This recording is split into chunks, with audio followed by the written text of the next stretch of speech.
Welcome to me, where suspenseful, thrilling, and mysterious stories will draw you into a world where the lines between reality and fantasy seem to blur.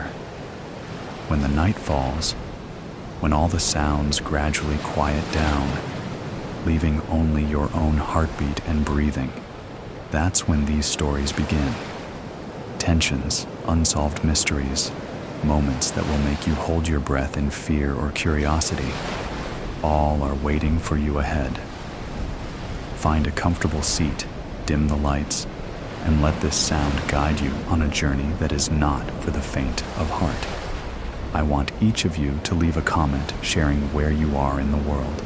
And if you are enjoying the episodes, don't forget to give a like and subscribe to the channel now. Relax. Are you ready?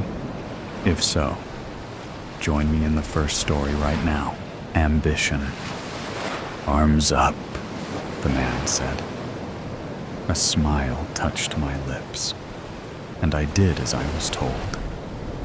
I knew that I'd fucked up. There was no denying it. This meeting was a formality, not a death sentence. I lifted my arms lightly above my head. My suit coat hung along my shoulders like torn-back sails.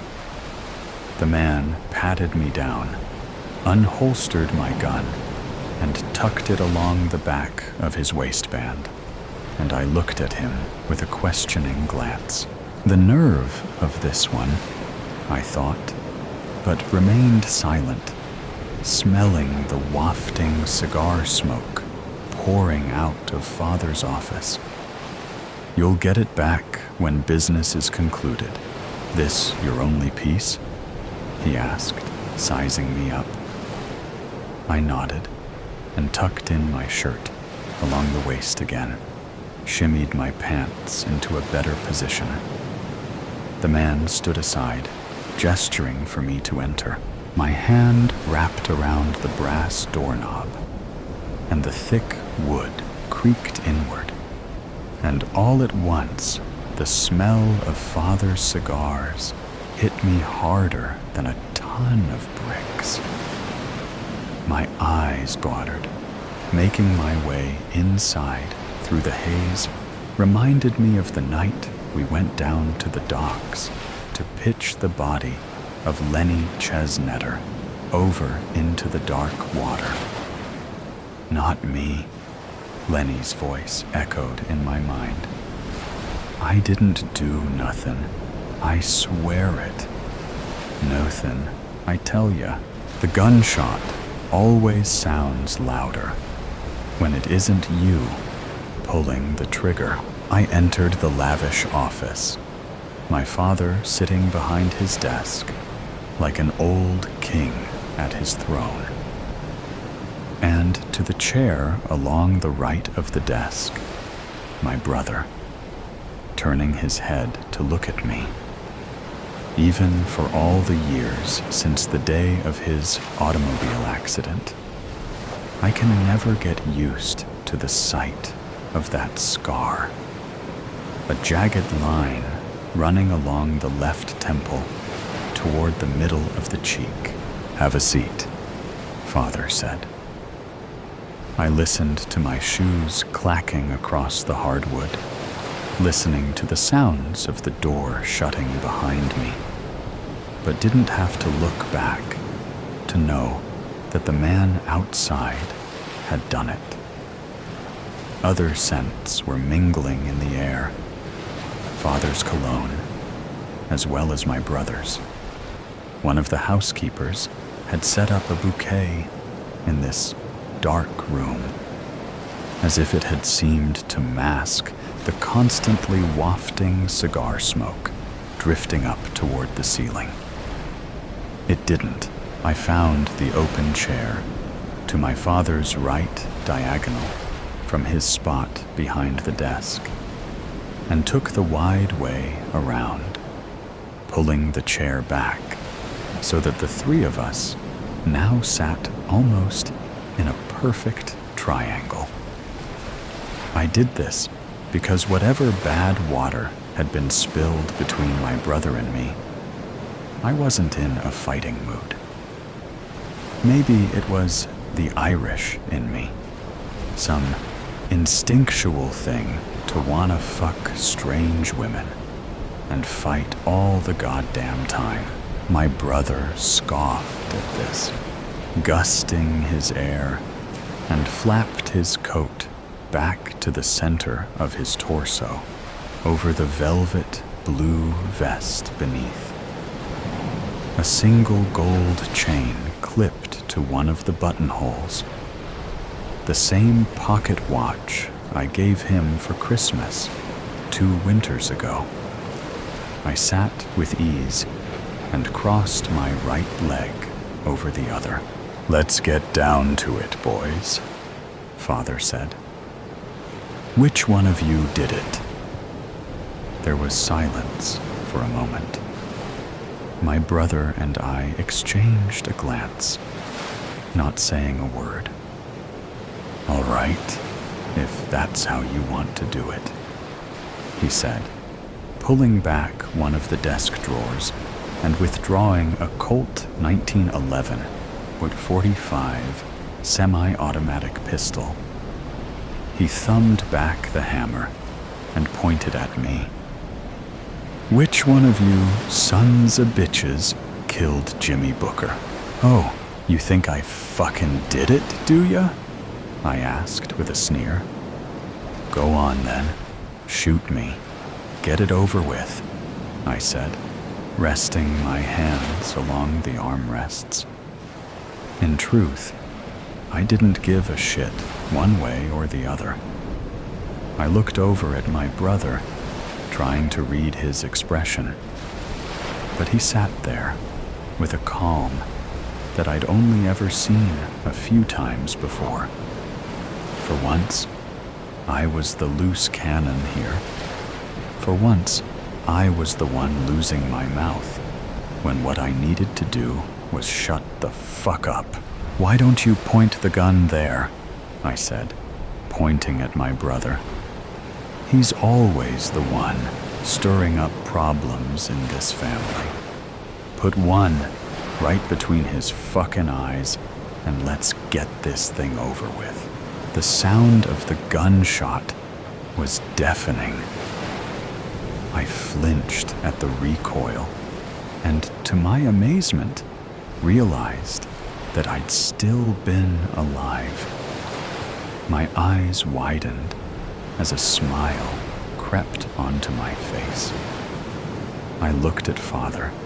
The gun had been pointed upward, and the muzzle drifted a thin line of smoke from the barrel up to the ceiling, where it mixed with the wafting cigar smoke. "Are you fucking crazy?" I asked, sitting forward. My foot dropped to the hardwood floor with a thud. "You know how many coppers walk these streets?" I asked, squinting at him.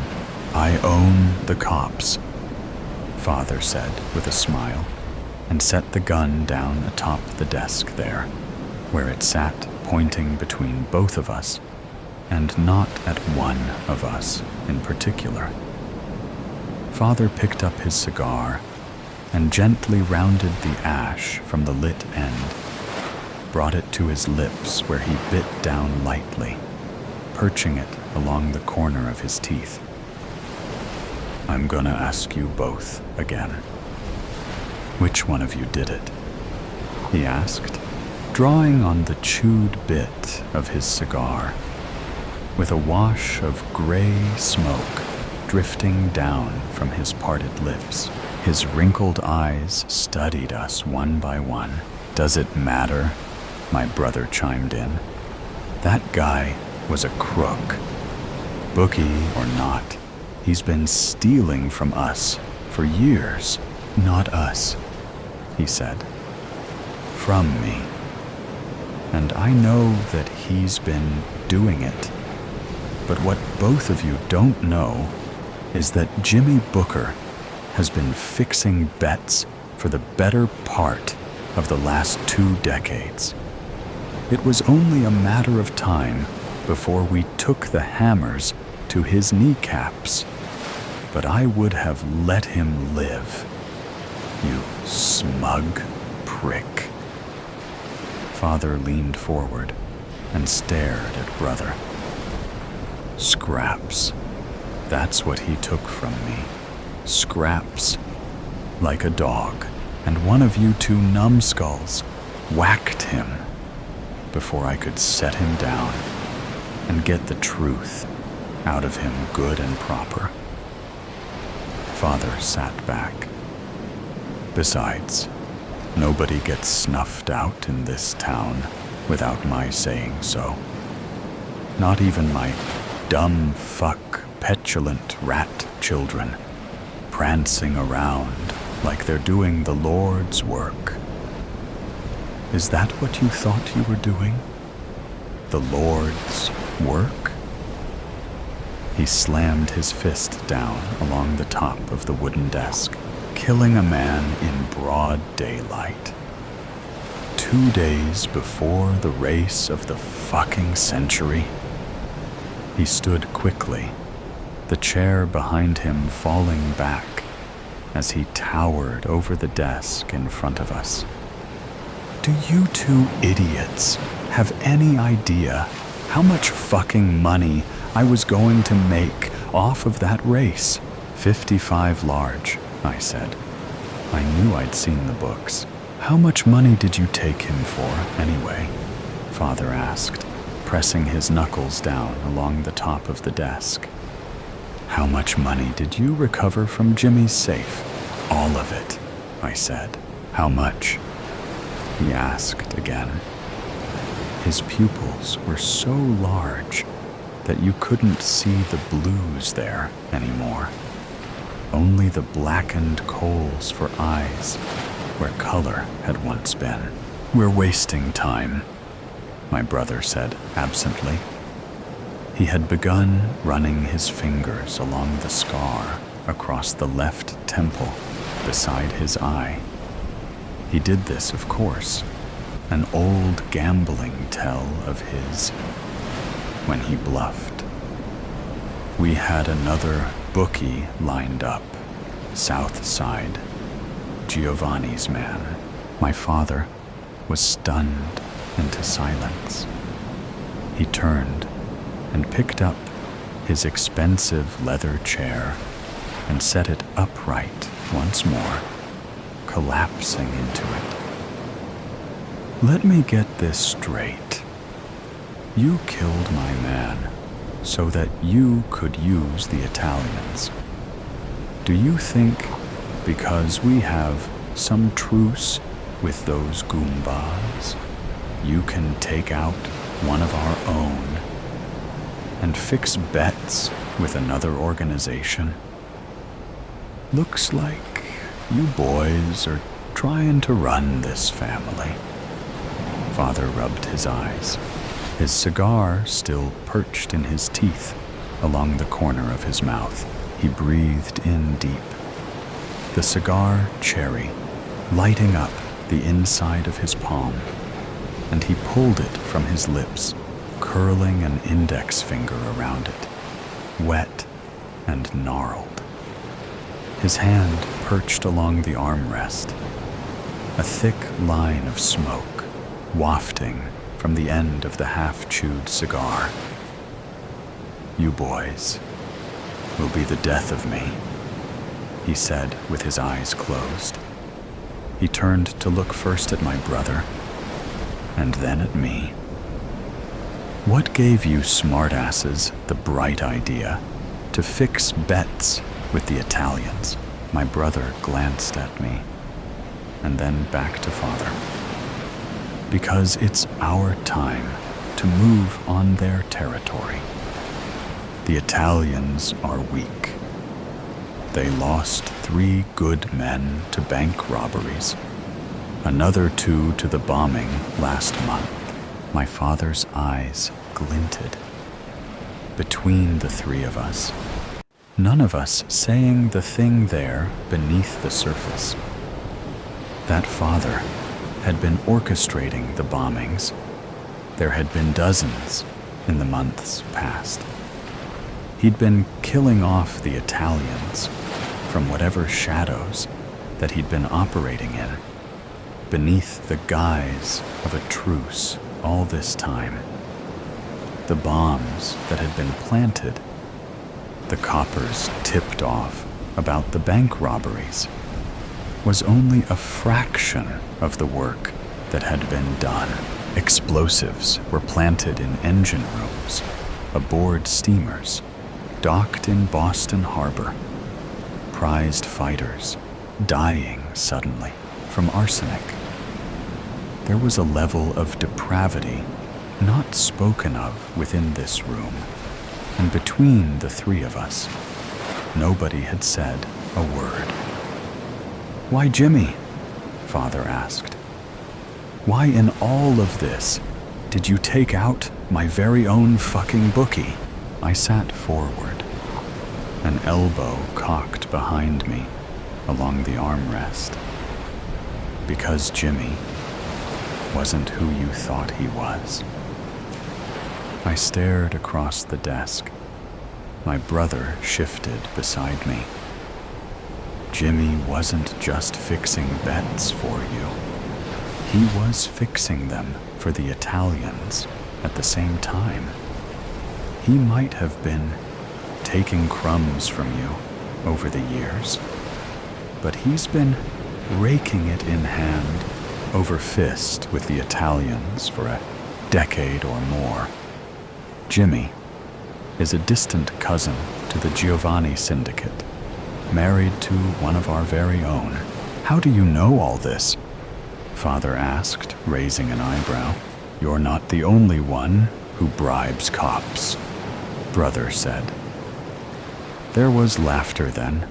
Father sat back against the leather chair and stared for a time at the ceiling, running his thick fingers through his thinning red hair.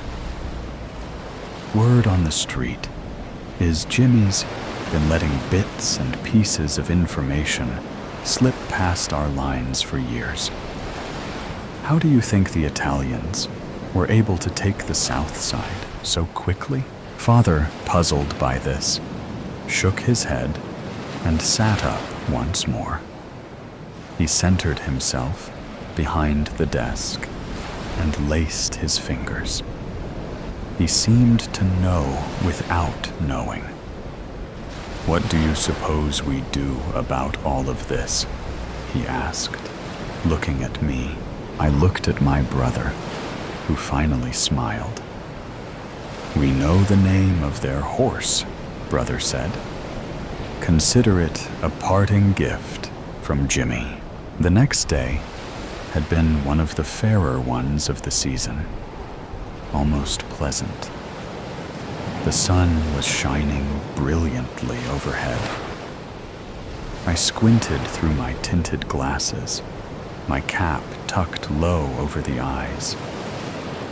I stood in the open air, smelling the vibrant scents of the women in attendance all around, their floral dresses puffed beneath the small of their waists like delicate flowers, concealing something even sweeter there beneath.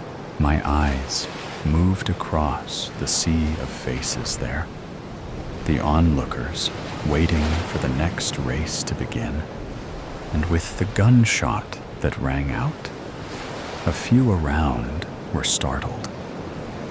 But the next round of horses were padding down the track. Our horse wasn't among them, but was the next to follow. So I had little interest in this race, except for the equestrian appeal of horses galloping along their curved track, with each of their jockeys whipping their hindquarters in feverish gait. The crowd erupted into cheers and applause. The leader among them, a tan beauty with a red-jacketed jockey standing above and hunched over the bobbing head of the horse that he rode. They crossed the finish line, the crowd erupting into feverish applause. "Ours is next," my brother said beside me. All was taken care of. I needn't bother with going over the morning's events, as I'd known well into the mid-afternoon what had transpired. Giovanni now lay along a cold slab downtown, the mortician sifting through the gunshot wounds that had been inflicted by the Tommy guns that took out their entire entourage as they approached their prize-winning horse, named Winn-Dixie. Our man inside had seen to poisoning Winn-Dixie with enough tranquilizers to kill a horse, to pun, but we'd be there to watch it as it happened. The horses had left the track, their riders collecting their wreaths of flowers before padding along the high walls to adoring and cheering fans. "You're certain it's been taken care of?" I asked, looking at him, my eyes trailing over the scar along the side of his face. "It's done," he said, without looking at me, feeling my eyes running along the course of that jagged line. I focused forward once more. "Father will be pleased," I said. There wasn't anything else to say. This was the first in many events moving forward. The decision that we were consciously making in a coup to take out our flesh and blood and run the organization the way that we saw fit. The world was moving right along beyond the cozy place that Father had built and remained. This was the world of the steam invention, industrialization, changing political landscapes, and even grander concepts that eluded Father. It seemed that in just an evening's pass, the world had left him there, a fossil amongst the living, and that no world would welcome his old ideals and aging perspective. I glanced at my brother now, not knowing how long he'd been staring at me. Both of us knew. "When this is all over, you'll take the north, and I'll take the south side," he said. I focused my attention on the track before us and nodded. I would take over my father's estate, and my brother would take control of the Italians. Boston was ours for the taking. There was a long pause between us, waiting for the next race to begin. A stir of excitement amongst the onlookers. And then the gunshot came. The gates opened. Our horse, Lil Red 1, roared past the others, but at the third gate, Winn-Dixie trotted forward in hopefulness, keeping a fair speed at first, before arching its head backward and falling onto the ground, with its back legs splayed as it rolled to its side, knocking its rider from its back. Everyone jumped to their feet and stood watching the downed rider, Winn-Dixie, writhing in pain, kicking its legs beneath it as it lay upon its side, bobbed its head as it scraped gently along the ground there. Everyone around murmuring with feverish anxiety. Winn-Dixie, panting, kicked its feet a few more times, stopped, heaved, and let out the last of its breath. Lil Red 1 crossed the finish line in first place, without the other riders knowing what had happened. I glanced at my brother. The crook of a small smile touched his lips. I looked back to Winn-Dixie. forgetting all about our own prized horse, winning the race, and stared with wide eyes in horror at the fallen stud, with his rider knelt beside it. One small hand rested along the rib cage of the dead animal. "That settles it," Brother said. He turned to look at me, and I to him, finally, forcing my eyes from Winn-Dixie. "Pleasure doing business with you," he said, extending a hand. I shook it, feeling the embrace of my brother there amongst a crowded bandstand of race enthusiasts. For a moment, I felt the warmth of his hand, a subtle reminder of the man that he was, a handshake with someone that I loved, and then felt the cold and calculated business transaction that had just concluded. "Till we see each other again," I said. We parted there. He took his leave and mingled with the crowd beyond, making his way down the steps, rounded the corner, and was gone. That was the last time that I'd spoken to my brother aloud. Not long after the events of that day, my father had been fatally stabbed to death late one evening. Of course, this was part of the plan all along, though I had never been the one holding the knife. It was my brother, releasing us unto the splinters of this syndicate. It wasn't long before the fires started, as his men had been ordered to take out the Italians in force. The gunshots, for a time, had been frequent and unrelenting, often in broad daylight, but skirmishes clamored through the nights in those early days. Only rumors of these prominent Italian family members slain in cold blood, or that of the houses that had been burned in the early morning hours while they slept, cozied in their beds. My brother is always the benefactor, or presumed to have been. As I sat in Father's study, swirling a brandy, I'd not had the slightest care. My brother, unbeknownst to him, had been working for me all along, doing the dirty work with blood-stained hands, as the plans that I'd set into motion had finally come to pass. "Cheers," I said, raising a toast, when the world went gray.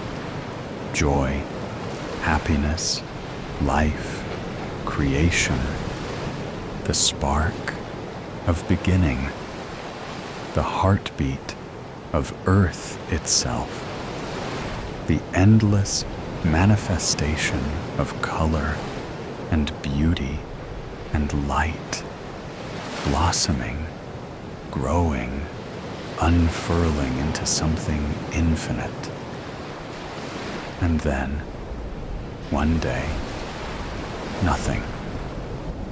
The world, once bursting with radiance, was swallowed whole, devoured by an oblivion so complete that even memory faded to grayscale, leaving behind only the cruel, inescapable taunt of black and white, a silent mockery of what once was, shadows of what had been clung to the charred land beyond our shelter, reaching with desperate fingers toward a sky that had long since turned its back.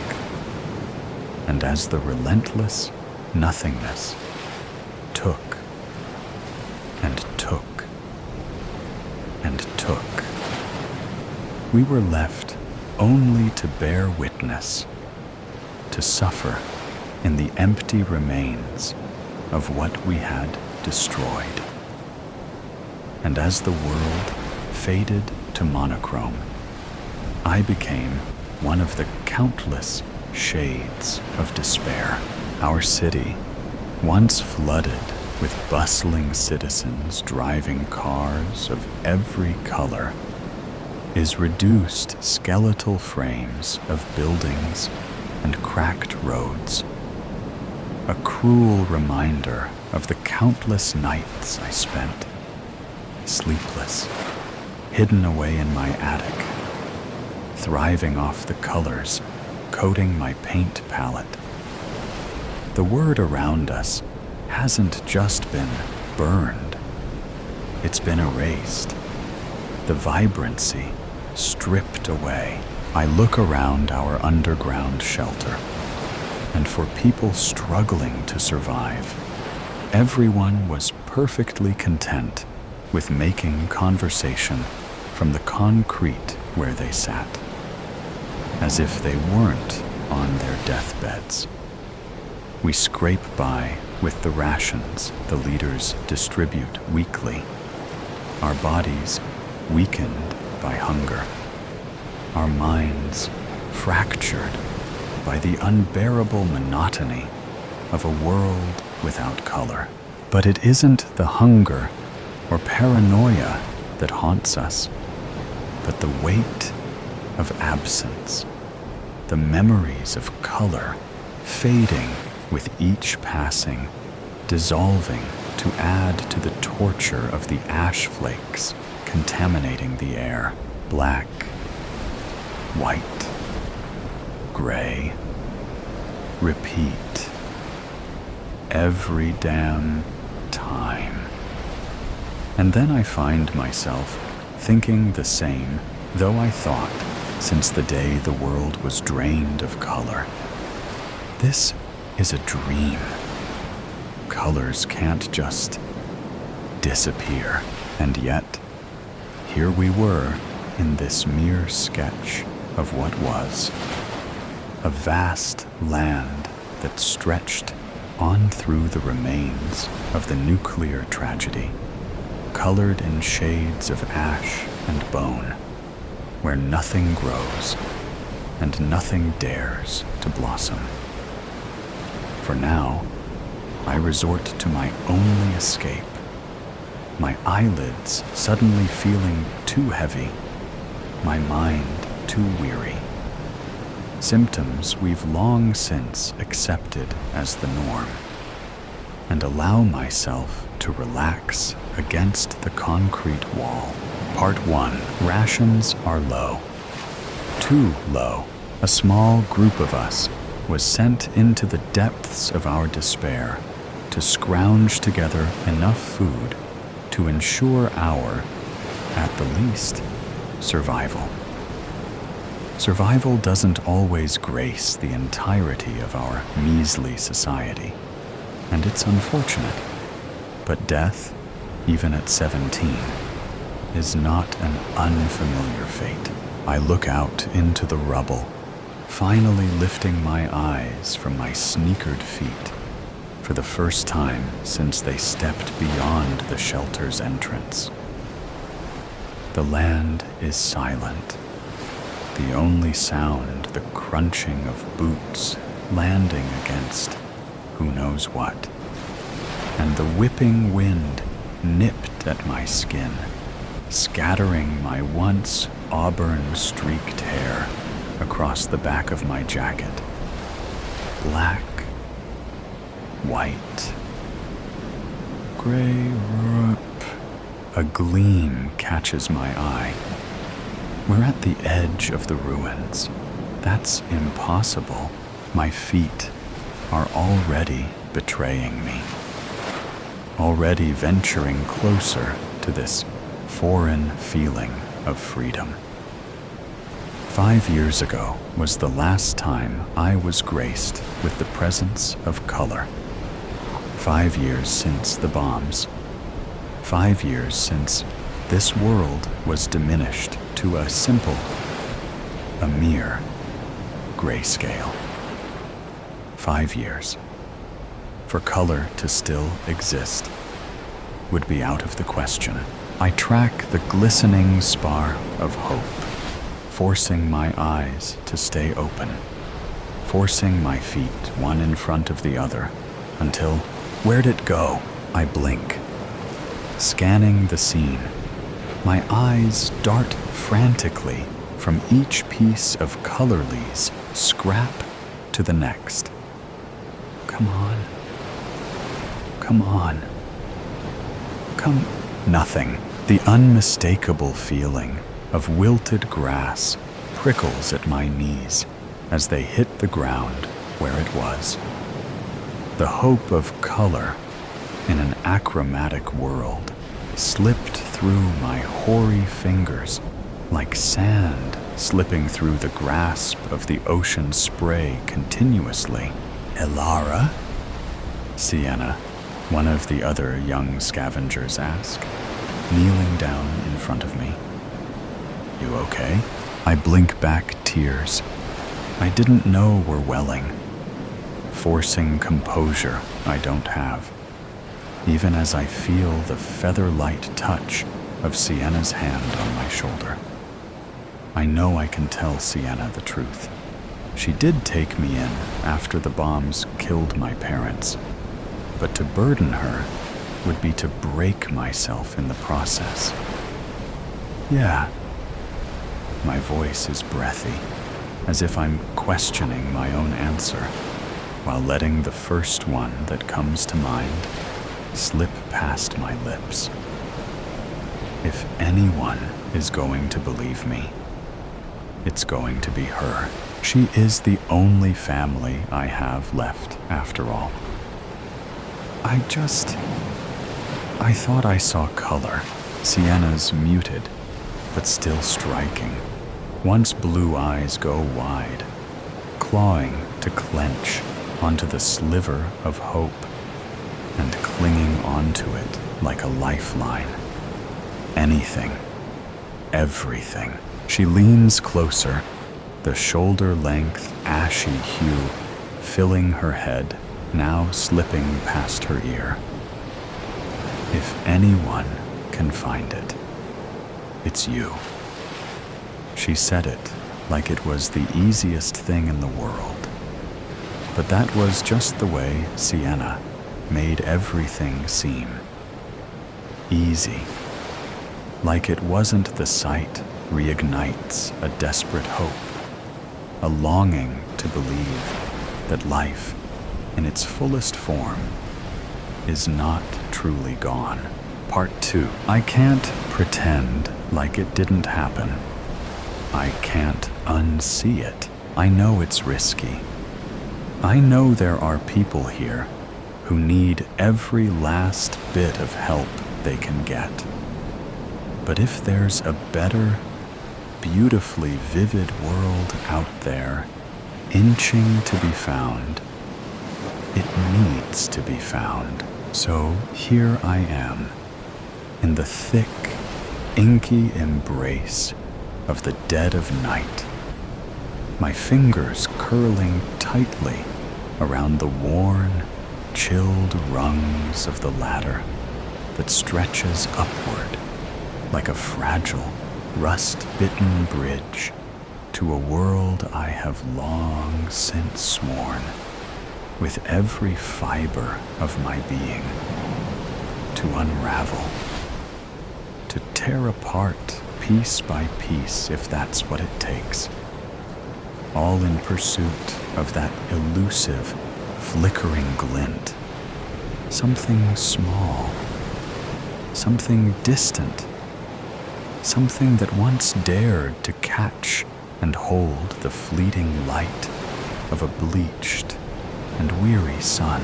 Because if there is one truth I refuse to let slip through the cracks of time, it is that color, in all its wild, untamed brilliance, is not just an indulgence, not merely an ornament to be admired from afar, but a necessity, a lifeblood that the world not only craves, but deserves to be drenched in, to be wholly consumed by, And if it is within my grasp to bring it back, to pry it from the hands of whatever force dares to smother it, then I will chase it, seize it, and deliver it without hesitation, no matter the cost. Singed, sealed, delivered. Address: a monochrome world once called Earth, surrounded by rubble. I step out into the spotted sky and let the chill of a rare wind smack me right in the face, a stark contrast to the warmth seeping across my chest. I shake my head at myself and how I utterly disregarded the warnings of the other survivors, and so effortlessly snuck out of the security of our shelter into the wasteland so eagerly. I glance around the land stretched out before me, waste crowding the ground and ashes polluting the air, and I swear the hues of gray, now illuminated by stars and a moon, that appeared as dots and a waning semicircle, were darker than black, everything meshing with the ink-stained sky. I will find it. I'll find it if it kills me. I will. Then, just beyond the endless stretch of night, a shimmer, the faintest trace of warmth against the cold monotony. It's real, I murmur, though no one is around to overhear. It has to be. Part 3. I walk for hours, and it still feels like I've gone nowhere. I'm still surrounded by the gray void, still surrounded by remains of a better life, and still with the shimmering speck of hope before me, not stopping. The landscape is an endless graveyard of the past. Twisted steel, collapsed buildings, and roads that crack beneath my feet stretch on like the bones of a forgotten civilization. Everything is still. No birds cry overhead. No wind whispers through trees, because there are no trees left to whisper through. The silence is heavy, pressing against me like the weight of the sky itself. I huff, pressing my back against a crumbling door, not bothering to look at the house, but rather the swing set across the road, peering intently as it swings back and forth in the stillness of night, moved by something unseen, perhaps the ghost of the child who cherished it. A sigh slips past my lips at the tempting offer of sleep, but refusing to give in quiet yet. I push my weight forward. My feet drag, weighing me down. Black, white, gray. Repeat. It's infuriating that I can't close the distance between me and my last hope of color. My eyes snag on a reflection in the road. My pace quickens. My footfalls echo in the empty, colorless world as I near the glinting surface. A mirror, cracked, dirt-speckled, abandoned in the middle of the road, like it doesn't belong. Like nothing belongs. I slow, breathing hard. My reflection stares back at me, distorted by the fractures spider webbing across the glass. The same dull world is behind me. The same lifeless sky above. But beneath me, just beyond the cracks, something else, green, my breath catches. A patch of grass, impossibly vivid, bleeding through the reflection as if it exists in another world. As if it's real, somewhere, somehow. I step forward, heart pounding, kneeling at the mirror's edge. My fingers hover over the glass. The colors look too bright, too alive, like they'd burn if I touched them. But I don't hesitate. I kick the mirror. It shatters under my heel with a sharp, crystalline crack. Splinters of glass scatter across the road, glinting like stars in the empty light. I brace myself for something, anything. A shift in the air, a tremor in the ground, a door opening where there was none before. But when I look down, the green is gone, just shards of broken glass, catching the darkened sky in their edges. Just my own reflection, fractured into 100 jagged pieces.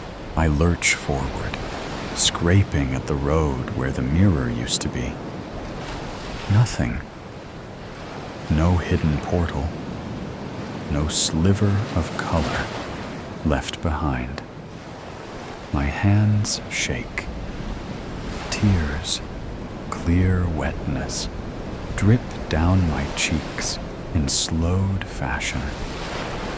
My breathing comes in clipped gasps. I saw it. I know I did. The wind stirs, sending a few stray fragments skittering away.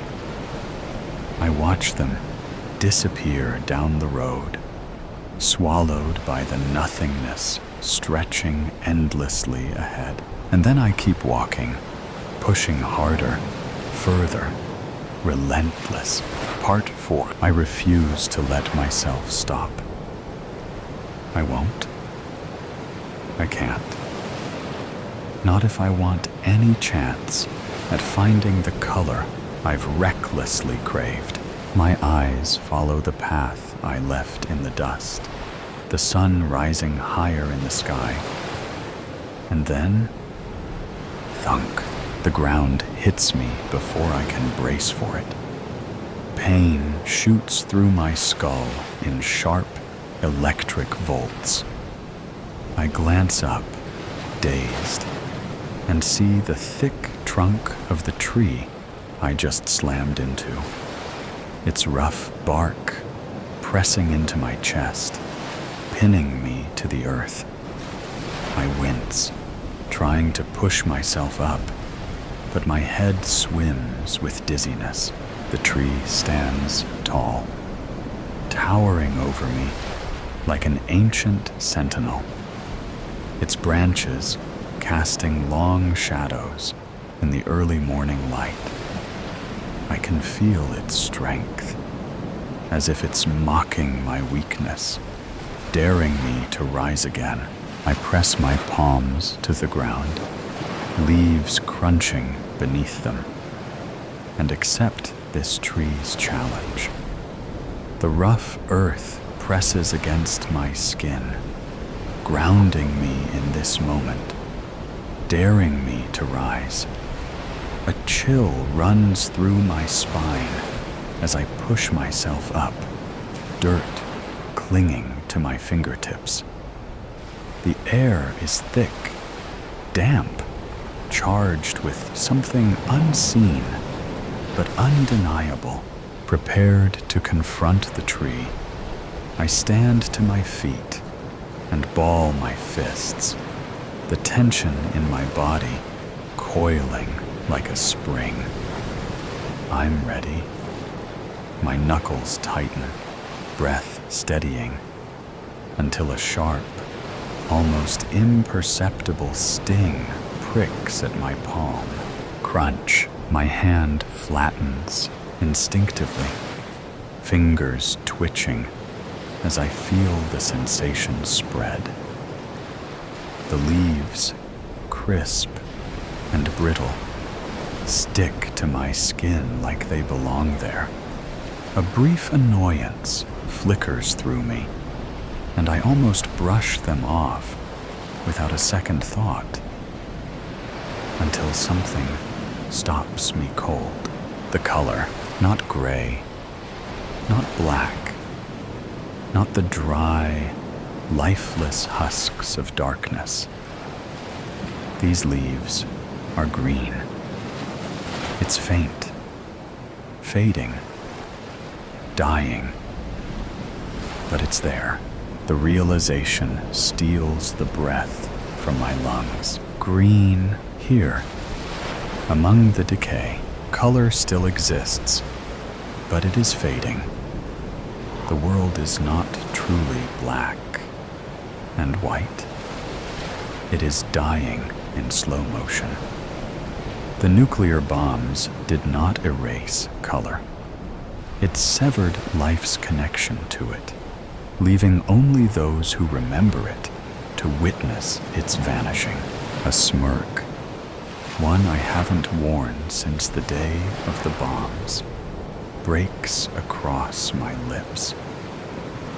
It all makes sense. I have to find the color. I have to find the, what about everyone else? What about Sienna? I cut myself off, bending to gather a handful of dull leaves from the ground.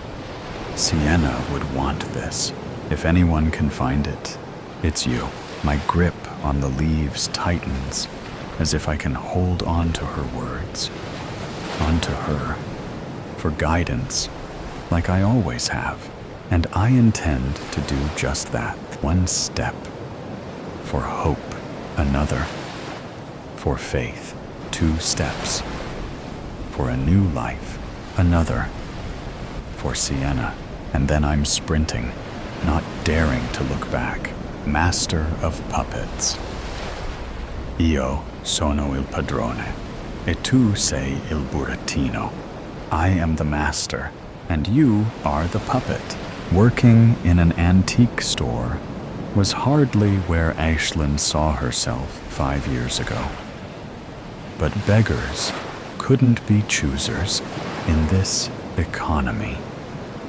Her dreams of becoming someone had been crushed by the reality of life and the collapse of her support system after college, and she depended on this job to make ends meet. Still, something was charming about the Ravenswares, even if she did encounter some characters from time to time. Her cousin often asked her if she had ever felt spirits or weird energy working around the real skulls, the old Victorian dolls, or the taxidermy of the raven that gave the store its name. Like everyone in the town, Aislinn had heard horror stories about the objects sold from this place. A man bought a doll for his daughter, and they all vanished without a trace a week later. A woman bought a pretty ring and died in a freak accident with the ring on her finger. Someone bought an old statue and fell down their stairs. The truth was, Aislinn didn't believe in those sorts of things. Ghosts, ghouls, or energies. Sure, the place was creepy if you worked late alone on long winter nights, but it paid the bills. Those horror stories were coincidences. Plenty of people had purchased items from the Raven's wrath without an issue. Her cousin believed in that side of things so strongly. People whispered about her behind their hands. If Aislinn started believing, what would they say about their family? It was bad enough she worked here. The customers you never heard about were outsiders. A tiny voice in her head would whisper when she had this argument with herself. You've never followed up to check on what happened afterwards. She looked up from her phone when Eli barged their way back through the piles of antique junk piled around the place. A guy dropped off this painting today. I'm telling you, it's weird. Aislinn knew that everything here was weird in one form or another. She once had someone try to offer a jar of real human teeth. That had been on her second day, and regrettably, it had not been her last strange experience. They jerked their thumb over their shoulder. It's out the back by the rocking horse. I need you to label it up before you leave tonight. Did he give any details? Nah, I'm surprised you didn't see him. Dark-haired guy, glasses, had some sort of accent. She vaguely recalled someone coming in of that description when she'd been restocking some old hardbacks and had directed him towards Eli at the back of the store. She wouldn't have thought of him again, save for the odd look in his dark eyes. I sent him to the back to see you. He had this look in his eyes, like he'd seen things, you know? I offered him a fair price, but he didn't even want the money. He just said to take it. He didn't want money? Aislinn repeated slowly. That's a bit weird, don't you think? Maybe it came with bad memories or something. Eli shrugged. Just make sure to get it cataloged to go out on display. I've got to head off. I'll see you tomorrow. The afternoon was quickly fading, the air becoming colder and far less welcoming inside. The eyes of the raven on the desk seemed to watch her every move, and the gentle ticking of the antique clocks suddenly felt ominous. Even the shadows of the shelves seemed to be lengthening, reaching out in her direction. Aislinn looked up from her book and paused. The store had fallen eerily silent. She felt her heartbeat increase as the hair at the back of her neck stood up. Hello? Why was she calling out? There was no one there. No one had entered the shop. The bell above the door had been silent for hours. A faint whisper seemed to be coming from the distance. Someone must have left the radio on in the storage room. She walked to the back of the store, trying to ignore the feeling that the eyes of the dolls were watching her. It wasn't like her to be this paranoid. She pushed the door open wide and reached in to grab the portable radio the manager insisted on keeping around. Her hand found the handle and lifted it out. It was switched off. Okay, she muttered, feeling a cold trickle of sweat run down her back. She set the radio down on an empty stool and worked away around the mountains of antiques to find the latest addition to the collection. Aislinn pulled the sheet off slowly and recoiled. The painting was of a hanging puppet, clearly based on the original Pinocchio story. It's dressed in traditional clothes against a gruesome backdrop of bones and the occasional skull. The entire thing was bordered by a swirling wine-red, blood red. A shudder ran down her spine as she took in all the gruesome details. The glass on the front was cracked, but that was hardly anything they couldn't fix. There was something odd about the break, something she couldn't quite put her finger on.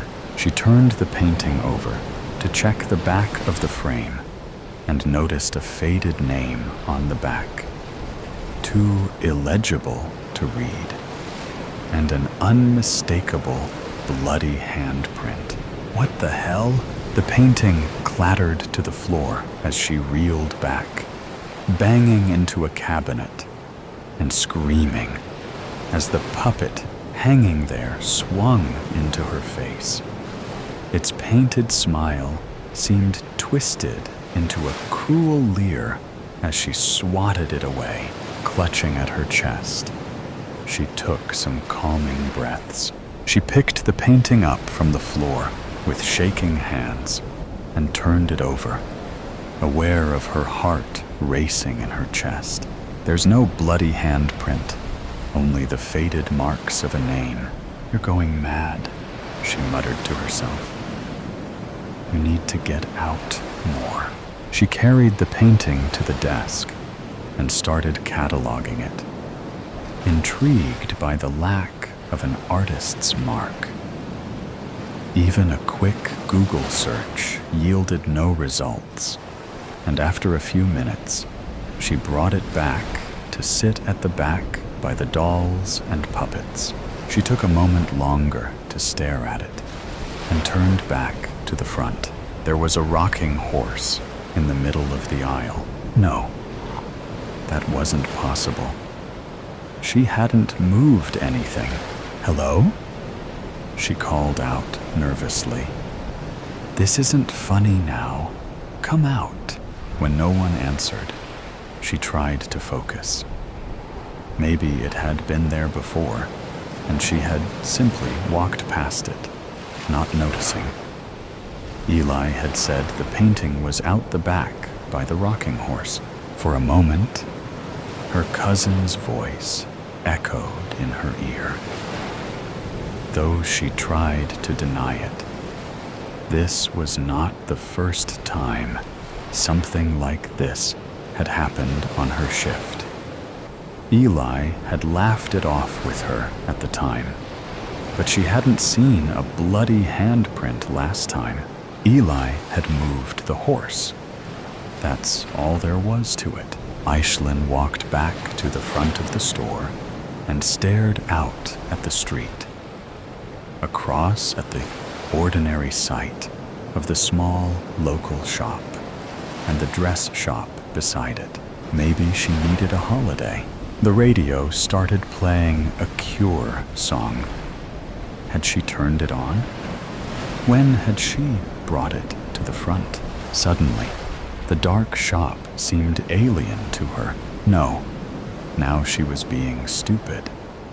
She didn't believe in any of that stuff. A sudden tiredness overcame her as she sat back in her chair and started to doze, watching the cuckoo bird on the antique clock swing backwards and forwards, swinging. She could hear the distant creaking sound of a rope and sobbing cries, growing louder and louder. Oh, how painful, how painful. Why wasn't I good? Something was hovering in the corner of her vision. Every instinct in her body screamed at her not to turn and look, to run away from that shadow. She turned her head and saw the puppet from the painting. It raised its head and leered at her. Puppets have no soul, but they do a lot of harm. Suddenly, she was the one battling with the rope as the puppet laughed and screeched over and over. I want to be real. I want to be real. I want to be real. Aislinn leapt up from her sleep, feeling the phantom rope around her throat. Every item in the shop was facing her. They seemed to be looming towards her, skulls echoing the cries of the horrific voice as it cried out over and over. Whatever sick joke this was, she wasn't playing anymore. She ran to the door and tried to haul it open. It was locked. The room seemed to darken, and the sound of the puppet's voice, distant at first, became unmistakable, growing clearer with each passing second. Its whispers now unmistakably directed at her. "Oh, che male, che male." She picked up a metal poker and walked to where the painting sat. The voice was louder now, its desperate cries in both English and Italian piercing her ears. "What the hell are you?" The voices paused. "You should let me out. You're just like me. You're a puppet too." Aislinn lifted the metal poker above her head. "What are you?" "You should let me out, Aislinn." She tried to move away, but her back smacked into a large cabinet. "What the hell are you?" My last puppet didn't obey. He brought me here. Un burattino che non obbedisce finisce sempre male. A puppet who does not obey always ends badly.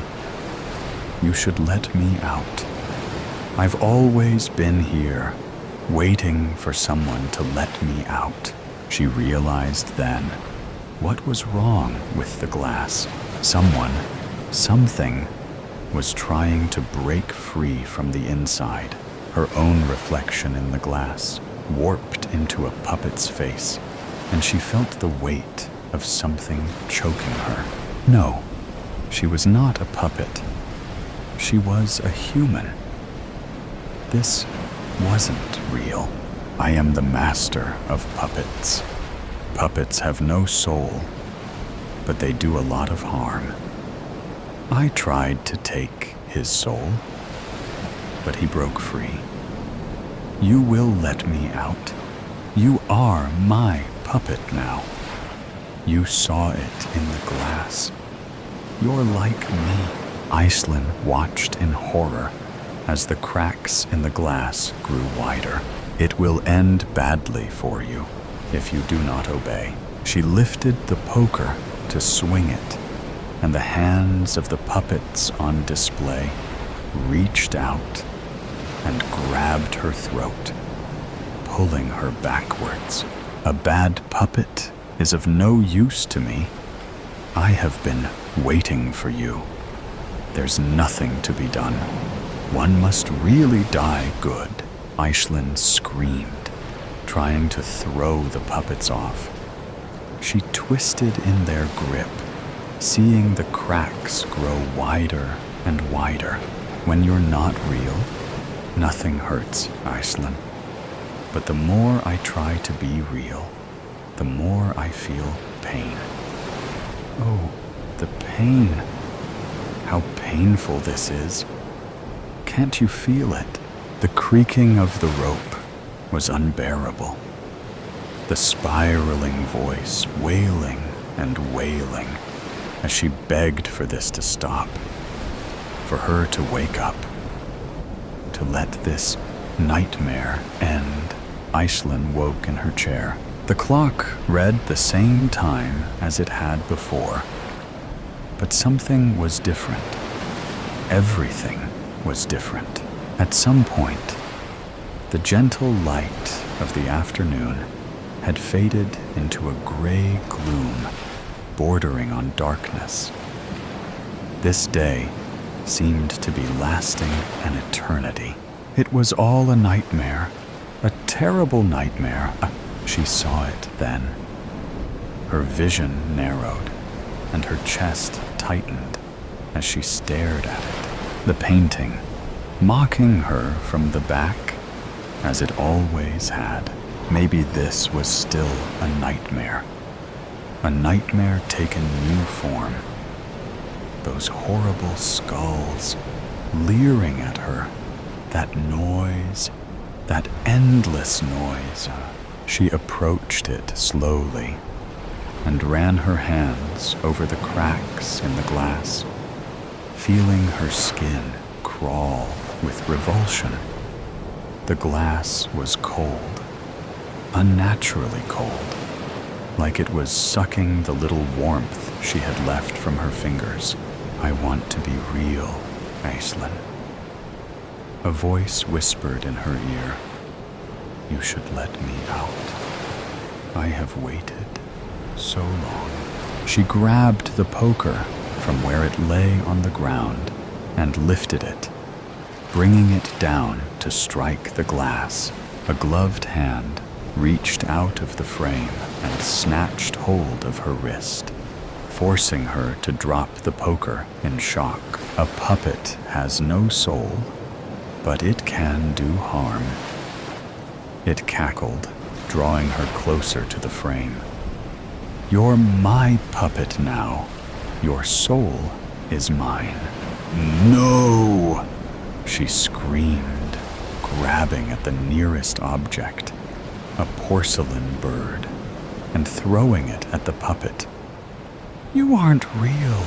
None of this is real." She felt the world begin to blur and tried to pull away from its grip. But it was too late. This couldn't be it. This couldn't be how this ended for her. This wasn't fair. This wasn't fair. "You aren't real," she cried as her mind began to break. "You aren't real." She felt the rancid breath of the puppet as it whispered in her ear, "And now neither are you." The demon in the portrait. Denise Gray looked away from her reflection in the store window. The sight of that perfectly proportioned young body only served to remind her of the curse. As a young woman, she'd posed for an enigmatic artist who had painted her picture while spinning words that were at once wonderful and frightening. It hadn't been long after that she learned the reality of the painting and its associated curse. One day, she was accosted by a thief. And before she realized what was happening, he had run a dagger through her heart. She cringed, but when the thief pulled the knife out, there was no blood where she had been stabbed. A swift kick to the groin sent him running, but when she opened her now ruined blouse, she realized that she was unharmed, not even a scratch. Denise thought about it and realized that her situation was like a story her mother had told her, called The Painting of Dorian Gray. "Damn," she whispered as she scraped her knee on a large rock that she'd brushed against, only to look down and realize that her forever young body was still unharmed. She realized that she would have to return to the artist's studio. And if that painting was damaged, she would have to force the artist to find a way to lift the curse without killing her before her time. When she returned to confront the artist, she found him hanging in his studio, dead. Her search for the painting in his studio was in vain, and it was only after another attack that she realized the truth of the curse. The knife had pierced her heart. But again, she felt no pain after the knife had been pulled from her chest. She tracked the painting down to a gallery in a distant town, only to watch the painting destroyed by fire as the gallery burned to the ground, killing the hundreds of people inside. She'd spent many hours waiting for the death that never came. After that, she tried every means of killing herself, but to no avail. Finally, she felt a glimmer of hope as she learned of a book of paintings that had a copy of her painting in it. That book was rumored to be in this tiny library. She took a deep breath as she approached the tiny library. She knew she had to do something, or she would go insane from not being able to die. Denise had arrived just as Jessie had left the library and moved toward the tavern. An hour while the poor, pregnant librarian took lunch wouldn't make a lot of difference, she thought, as she sat down on a nearby bench. She smiled as a group of children ran by. One little brown-eyed girl stopped and smiled back, then ran to join her friends. "The book you want is here," Jessie said, "but you may be disappointed. The book is a manual for destroying demons." "I don't feel like a demon," Denise said. Jessie slid the leather hand-bound book toward Denise. "What happens if I open it?" Jessie shrugged. "I haven't read that far." Denise felt a tingling race up her arm as she pulled the book toward herself. What if she got sucked into the book when she opened it? She looked down at her ruined blouse. She'd neglected to change the blouse, even though she had another in her small travel bag. Throwing caution to the wind, she opened the book. Being stuck in the book would be no worse than not being able to kill herself. The first thing she saw was a horrible version of herself. Her hair was singed, and every injury she'd sustained in getting there had scarred over. When she could finally pull her eyes away from the picture, she began to read. The demon her painting had become had spoken from the painting and convinced the artist to hang himself. Then she had started the fire that destroyed the original painting, killing all the people there for the unveiling. Denise slammed the book closed. The pull of the woman in the painting was more than she could stand. "Are you affected as well?" Denise asked, only to be met by a blank stare from Jessie. A few moments later, her unborn child, kicking wildly, stirred Jessie back to life. "We have to destroy the book," Denise said. Jessie shook her head. "She will take us all with her." Denise slammed her hand down on the book before Jessie could open it. "That's exactly what she wants you to think. But trust me," Jessie's unborn baby kicked so hard that she gasped. "I can't help you. I'll take care of it," Denise said, taking the book and leaving the library. Denise counted herself lucky that the tiny library was on a small tropical island with an active volcano. It would only take her half a day to get to the volcano cone, light the book on fire, and drop it into the liquid lava below. She only hoped that would be enough.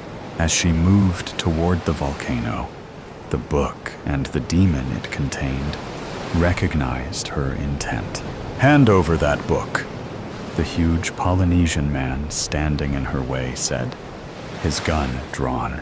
On some level, Denise knew that the man was under the influence of the demon. She ran around him and felt the bullet from his gun rip through the ruined blouse and on through her right shoulder. By the time she reached the trail at the edge of the volcano, she could feel the demon trying to stop her. Branches and thorns reached out for her, only to rip more holes in her ruined blouse as she ran toward the summit. Finally, she reached the edge of the cauldron and the bubbling lava below. No! The sound of the wind and the rush of the heat shouted as the edges of the book began to smoke. The book burst into flames as she tossed the book toward the lava. It hung suspended above the lava, flaming bigger and brighter, but without being consumed. Suddenly, she noticed that the young girl she'd seen before had caught up to her. It's drawing power from your blouse. Denise shook her head. None of this made sense. The blouse had taken the brunt of the damage inflicted on her and was ragged and full of holes. You have to destroy the blouse as well, the girl said, before racing away from the lip. At the bottom of the trail, she saw the other children blocking the way of the adults who were under the influence of the book. Denise turned to see flame explode from the book and realized that she had no choice. If destroying the blouse didn't work, she would have to offer herself to the volcano. But this glimmer of hope had given her a reason to live. She pulled the remains of that ruined blouse off and threw it down at the boiling lava below. The atmosphere around the book howled in rage as the blouse fluttered to the surface of the lava and then burst into flames. The book exploded, scattering burning ash over everything. Before Denise could react, the same young girl was pulling her away from the lip of the cauldron. She stumbled into the group and children, and then her world went black. Denise remembered that blouse as the one that the artist had insisted she wear while he worked on the painting. What happened after that was a blur until that book exploded over the cauldron. She took a deep breath and opened her eyes to the soft light of the sun coming in through the curtains of a cottage near the ocean. It was a dream, she thought, until she realized that she wasn't wearing the blouse anymore. The painting and the book had been destroyed, but she didn't know about the curse. She inspected her body and then wrapped a sheet around her till she could find some clothes. Denise opened the door and saw children playing in front of the cottage, then stepped onto the porch and noticed a thorny bush near the steps into the yard.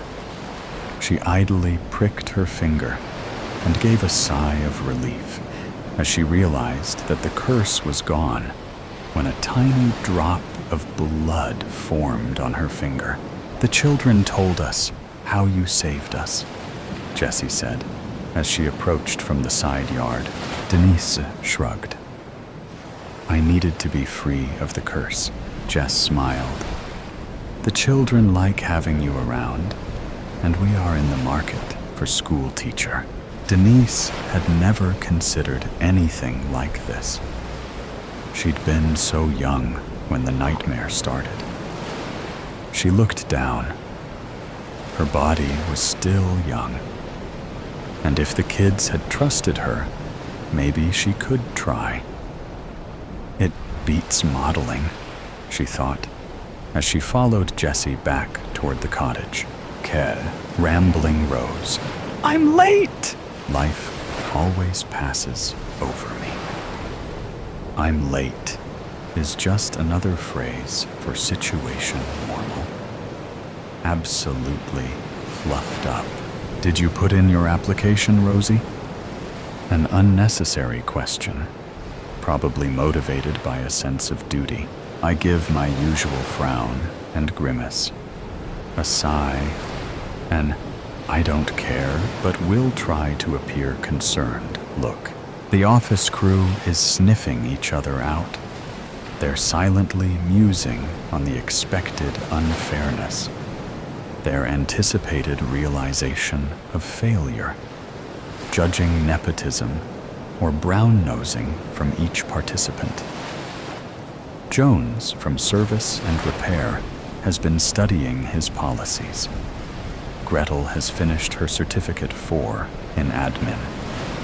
Will is confident and also disgruntled because he has been at the WAM desk for 3 years and feels he deserves the promotion. Georgia has made coffee for the PA to the director every day for the last 2 months, and today has homemade chocolate brownies. The bright young things wander confidently, secretive, holding clipboards, adjusting their ties and hair clips. It's a yearly raise of $20K, and not to be ignored. But I most studiously ignored it. The primitive yearning for some freedom has snared its unrealistic teeth right into my IT life. Hell, I don't even know what the word means. I haven't read Jack Kerouac, but sense that this might be one of life's moments when Kerouac isn't just a writer. Kerouac is where I want to be. Pens, wads of reports, tea bags, coffee bags, a banana already populated with several tiny Drosophilas, laptop charger, some screwed up piece of something, possibly a chocolate wrapper. Everything into the locker. Close the door tightly before anything falls out. There may be war once the position is filled. It's a late winter, but June in the Highlands is starkly beautiful, misty, haunting even. The trains have all left, and I park my red Subaru into a free parking lot. The sky is an empty gray slate, and the new moon barely lights the smooth concrete platform. I walk carefully to the graveled exit, look into the darkness, and start walking beside highway number 1. Nobody would know if I am man or woman, as my hair is tucked into a black beanie. Nobody will try to stop for me, and I swagger, trying to look dangerous and unwelcome. My wind jacket is old and barely covers my hips. My tracky Dax, gray, also old. Just another vagabond itinerant wandering the roads. I step purposefully, too quickly, and slow myself. The journey, not the destination, I say. The crunch of the gravel beneath my rubber-soled gym shoes is satisfying. Each step releases its perfume of rain, oil, and petrol.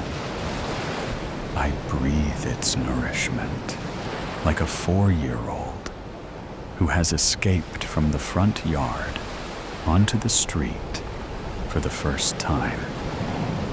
A dog howls and then barks, and the cars gradually dissipate. At some point, I realize I am alone, even from any flow of traffic. It is 11 p.m. I have been walking for 3 hours. I breathe even more deeply. The air has chilled. A faint silhouette of bushland lines the horizon, and a small window twinkles somewhere on a hillside. As I walk, this small, friendly light disappears behind a ridge. A kookaburra announces something. It's time we all just went to sleep now. I will keep walking. I will keep walking until I want to stop. More hours pass by as I contemplate the stiffness in my calves, the ache in my arches, and the spots where my jacket does not cover my legs properly. The sky has started to reveal stars, hundreds of different-sized lights, satellites drifting through them. Betelgeuse and Sirius, Pleiades, Orion's belt, familiar sky landmarks that are warm to the touch. Homey reminders that I am not completely out of my mind. Excitement suddenly makes me look up and revel in the starry expanse. Some loose barbed wire behind a ditch at the side of the road looks promising, and I duck through it.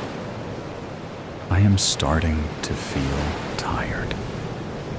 An irrigation ditch with straight sides has been carved into the bare landscape, its straight sides starkly incongruent with the rocky outcrops and overgrazed land. A breeze has started up, and snow must have fallen in the mountains as the wind is cold. I lie carefully in the ditch, careful not to wet my shoes, marveling at the convenience of a raised bed, however hard. Staring into the skies, I think, this is where I should have an epiphany. But what will it be? I am a traveler, a nomad, a gypsy on the road. This is where enlightenment and realization comes from. The cold is biting deep, and I cover spots alternatively when the pain gets too much. First my knees, then my torso, but never everything all at once. Looking imploringly into the stars, I let all sense of self leave me, my mind floating into that vast canopy.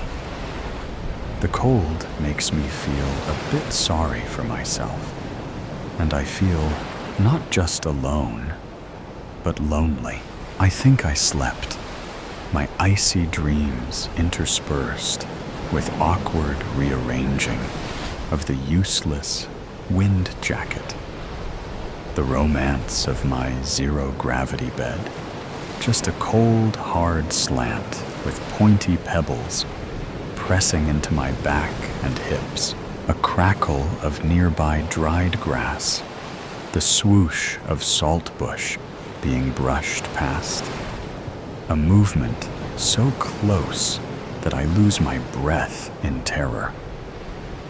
I jolted awake. Was this near where those hitchhikers had disappeared? What if there was a man with a hatchet studying me, waiting for me, a gun, an intent to harm me? My heart was in my ears, and I breathed noiselessly, trying to stop breathing so fast I sink into the hard clay. Just another boulder. Nobody here. After a half hour of immobile silence, it seemed that the killer would have moved by now. But I slowly lifted my chin to survey what was behind me, above the ditch, expecting any moment my life could be taken from me. A snort in my ear, and a scuffle from all around where my head lay. A dozen sheep were startled from where they had been staring at me.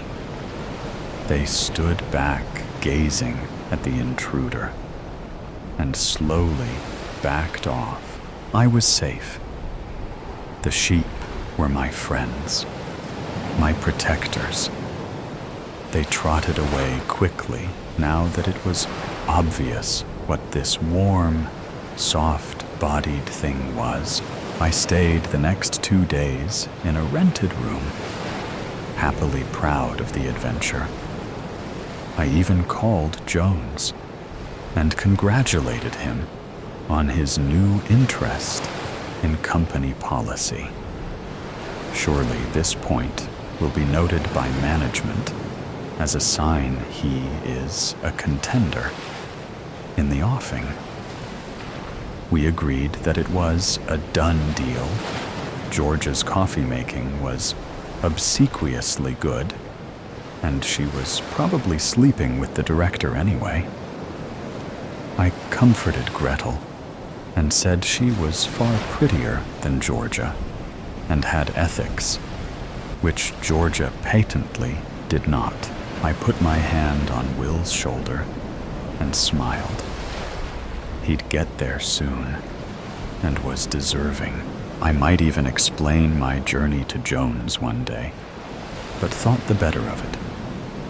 I don't think he would understand.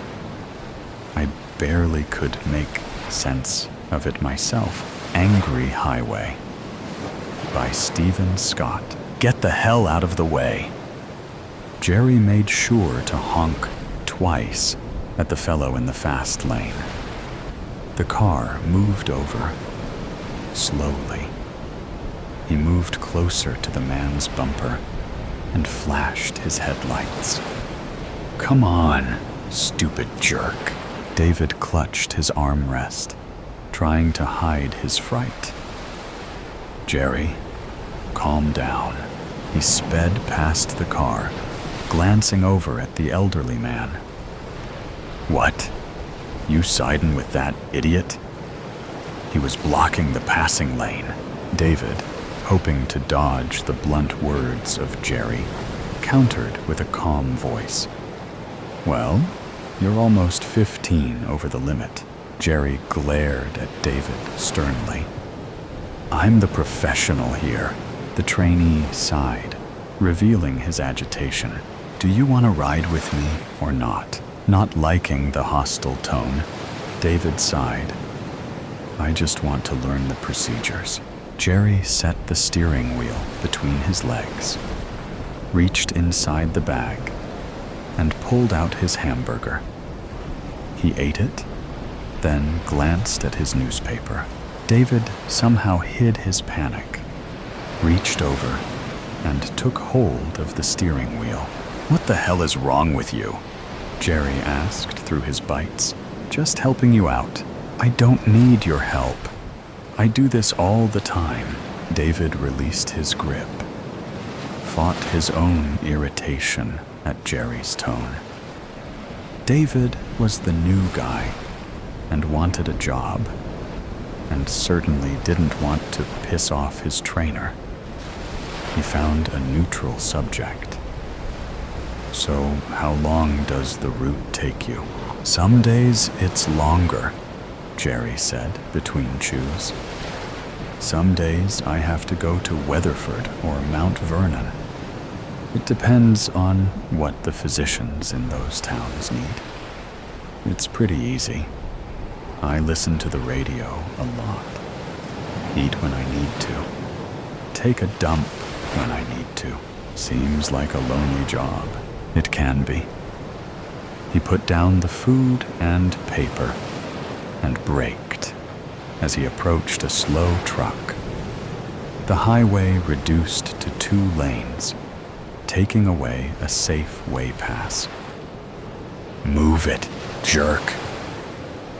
It moved to the right slightly, but Jerry could not see around it. The truck slowed. "Move over, dipshit." Jerry pushed on the horn heavily. "I can't see." Although he saw a hill, he decided to go anyway. Pulling completely in the oncoming lane, he revved up the engine.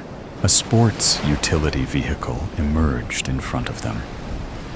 He sped up more, determined to get back over in front of the truck. The SUV slightly moved to the right while honking. Jerry accelerated his small pickup. "Shit," David whispered. He clutched the handle above his window as everything in his chest froze into a block of ice. Jerry zipped back to his lane with seconds to spare. Hearing both trucks honk at him, he stuck one hand out the window and extended his finger. "Jerks," he mumbled. David clutched his chest, breathing heavy. "Jerry, you may have been doing this a long time and used to pulling stunts like that. If you want to play with your life, that's fine. But you're also playing with mine." "What? It's their fault? The SUV or the truck should have pulled over or slowed down. There's no shoulder." Their argument was lost in a high-pitched sound.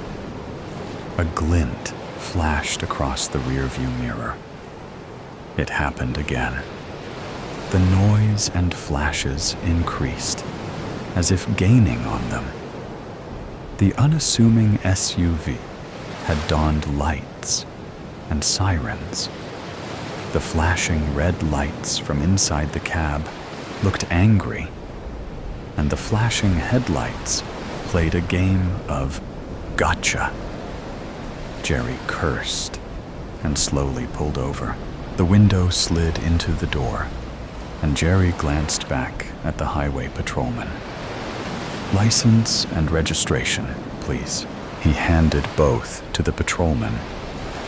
"You don't have anything better to do?" The patrolman's head snapped up from examining the documents. "Sir, wait here while I check on something." He rolled the window up to guard from the Texas heat. "I can't believe this guy. I can't believe you," mumbled David. Both sat quiet, letting the air conditioning keep them cool. Eventually, the patrolman returned. "Sir, you've had 2 moving violations in the last 18 months. I'm citing you for reckless driving and improper lane change." "What?" Jerry exclaimed. "I can't believe this crap." "Sir, according to my radar, you were doing more than 20 over the limit. You made a lane change with a solid yellow line and within a quarter mile of a hill. You endangered my life and the life of that trucker." "I ought to throw this ticket away," Jerry said, while shaking it in the patrolman's face. "I'd then have to cite you for littering. Drive safely, sir." Jerry rolled the window back up while putting the ticket in his visor pocket. With the window cracked, he had to get in the last word. "Asshole." He stewed at the patrolman while driving away. As the sun set behind him, it seemed to cool his temper until they reached Fort Worth. Jerry stayed in the passing lane, honking at anyone traveling too slow and making abrupt lane changes. Almost to the office, he sailed through 2 red lights He stopped when a car in front of him stopped for the traffic signal. As soon as the light turned green, Jerry honked. "Move it, dipshit. It's green." Reaching the office, he took the documents inside and turned them into his boss. He showed David the proper techniques for checking the documents in and checking out for the day. So that's the life of a courier. What do you think? David stepped close and stared at Jerry angrily. "I may be new here, but you were downright reckless and unprofessional today. I'm willing to keep this between you and me today. But if I ever hear of you acting like this again, or see it, I'll go straight to the offices about it." Jerry laughed when David turned and walked away. What does he know? I'm a good driver. I'm a professional. It was their fault. Pushing the accelerator hard, Jerry passed the slow driver. "Jerk," he said while honking. Still angry about David's tirade from yesterday, Jerry tried to imagine how he could have handled the situation better. I should have told him I've been driving courier for 10 years, and he should keep his mouth shut, or I'll shut it for him. Or I could have told him to go to hell. Maybe I should have. His mind snapped to attention when seeing another slow-moving driver. Glancing at his speedometer, Jerry noticed he traveled nearly 90. What is today? Everyone drives slow today? "Asshole," he yelled while passing the car. Hearing a horn, he saw the car in the oncoming lane. Accelerating, he zipped back into his lane with a few seconds to spare. A yawn deflated Jerry's ire. The sun started to drop in the western sky, taking away the gale force winds. For a split second, the beautiful orange glare took away his temper. The highway seemed lonelier today. He actually missed David in the car. Occasionally, he did train a new driver, which was something he enjoyed. His stomach moaned. Jerry sped faster, wanting to get to a restaurant in the next town, then drop off the last bit of pharmaceuticals, then head home. The car seemed relieved as well when the engine stopped. Stretching his back and arms, Jerry tried to awaken his stiff, atrophied muscles. Popping his joints, he looked forward to a nice meal. Sitting at his ordered booth, he did not even glance at the menu. The familiar waitress appeared. Somewhere between fit and heavy, she had aged gray eyes that had plenty of wisdom, but mostly from hearing stories. Her wrinkles disappeared in a smile, giving off a pleasant light. It was the typical small-town cafe waitress who had the friendly ear and subtle wisdom. "Hi, Jerry." "The usual?" "Hey, Diane." "Yeah, the usual." "How's the job?" "Boring as ever. Picking up piss, drugs, and lab tests. At least all the idiot drivers make it interesting." She smiled while filling out the ticket. "It'll be out soon, hun." Jerry sighed, dreading the 2-hour drive back to Fort Worth. Damn dipshit drivers. Not all idiots. Jerry looked at the old man who sat in the booth next to him. Was he there before? They all can't be idiots. Grandpa said, if you meet one idiot a day, you met an idiot. If everyone you meet is an idiot, you may be the idiot. He was right, you know. Anger's no good. It leads to prisons and a terrible lot in life. The darkness almost hid the distinguished wrinkles and tired eyes. A red, faded ball cap had Stan's trucking stenciled on it. I used to be on the giving end of anger. Now I receive it. Constantly. Perplexed, Jerry wondered why a man whose voice had so much wisdom also dripped with sadness. It's a lonely life, the man said, but it's my lot. I'll take it, though I hate it.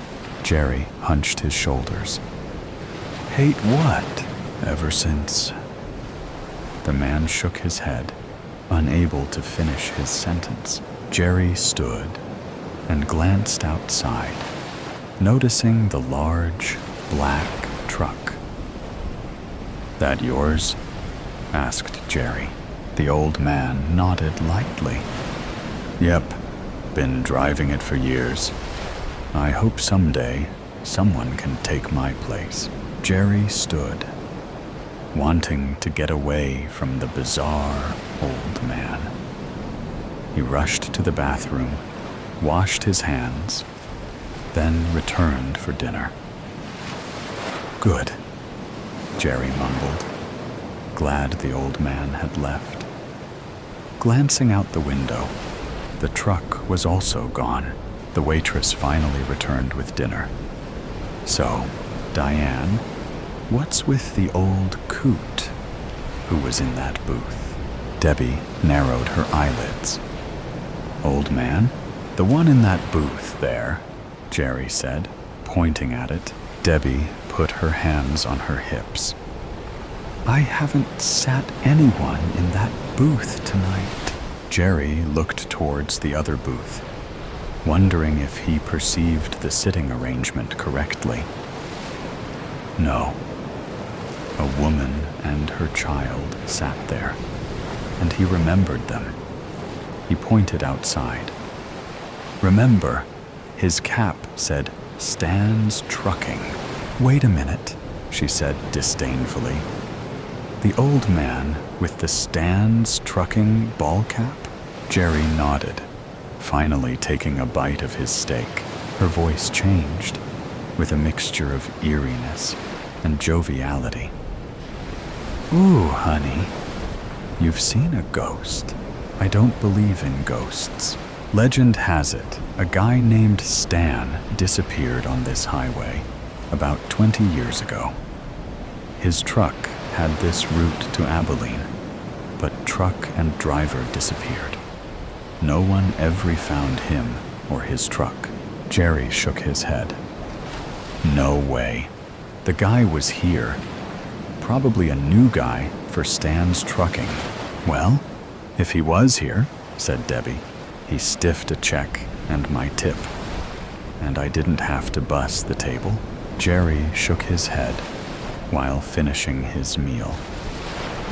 A large semi sped by, spreading the dry Texas dirt behind it, along with the carbon monoxide. Jerry coughed. Wiggling his keys, Jerry unlocked his small pickup and got in. The last delivery. Finally, he could go home. 2 more hours, then a weekend of rest and recreation awaited him. His wheels launched him onto the lonely, dark highway. Darkness spread in front of him, while the sun's light faded behind him. Jerry's eyelids felt heavy. Too much to eat, he thought. He slapped himself and turned on the radio, trying to wake himself. After singing a few bars, he yawned, preventing any distinguishable lyrics.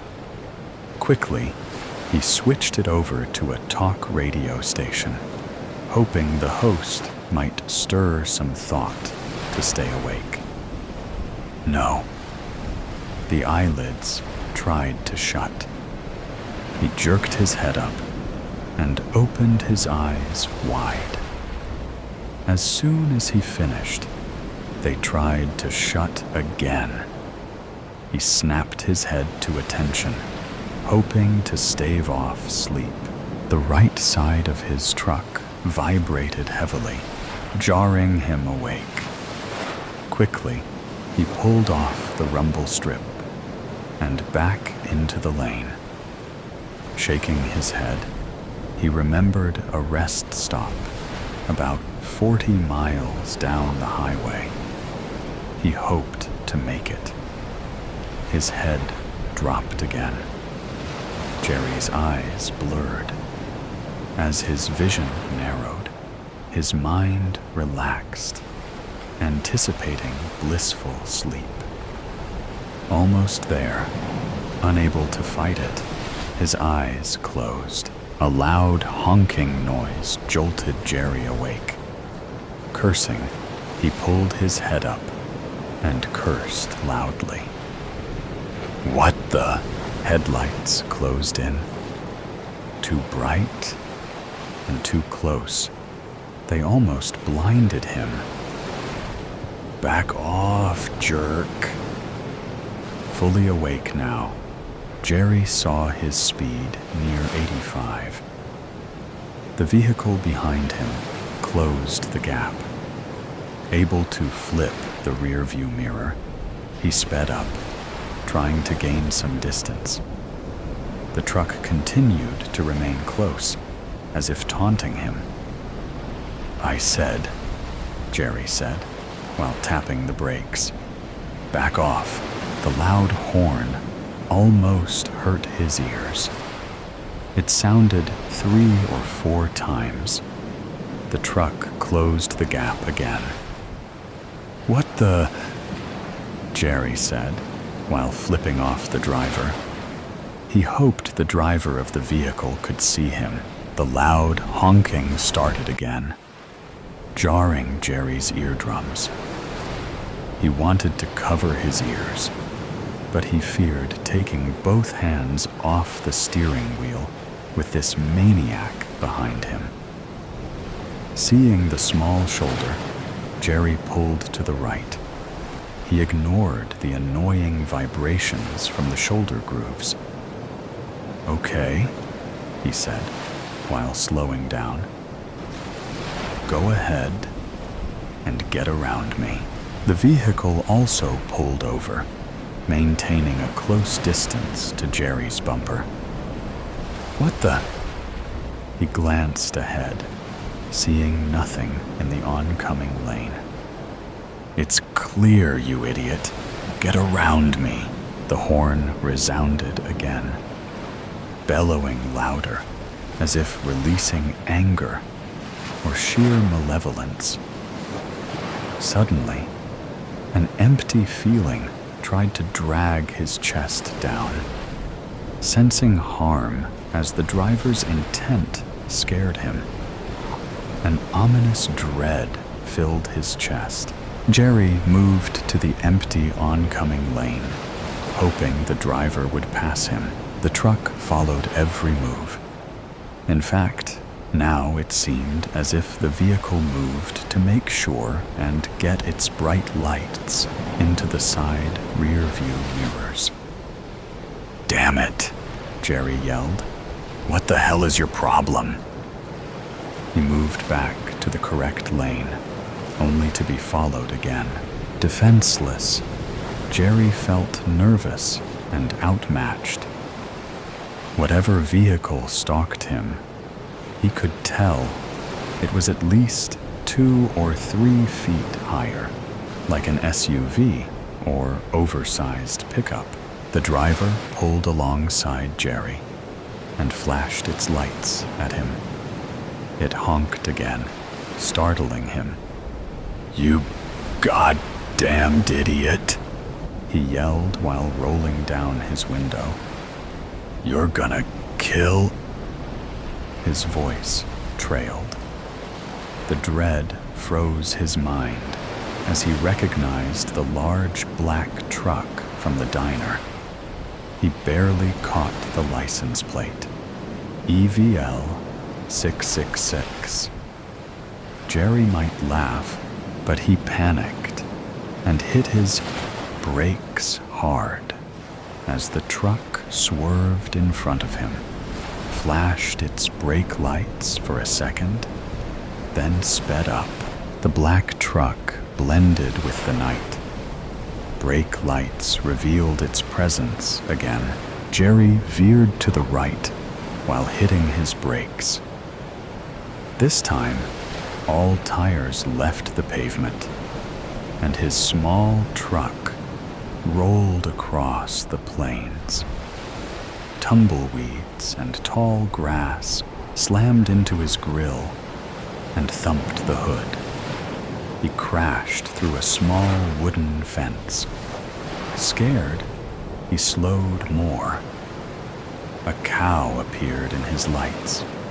Veering hard to the right, Jerry barely missed it. Some trees appeared. Panicked, Jerry pushed the brake all the way to the floor. His truck jolted to a stop.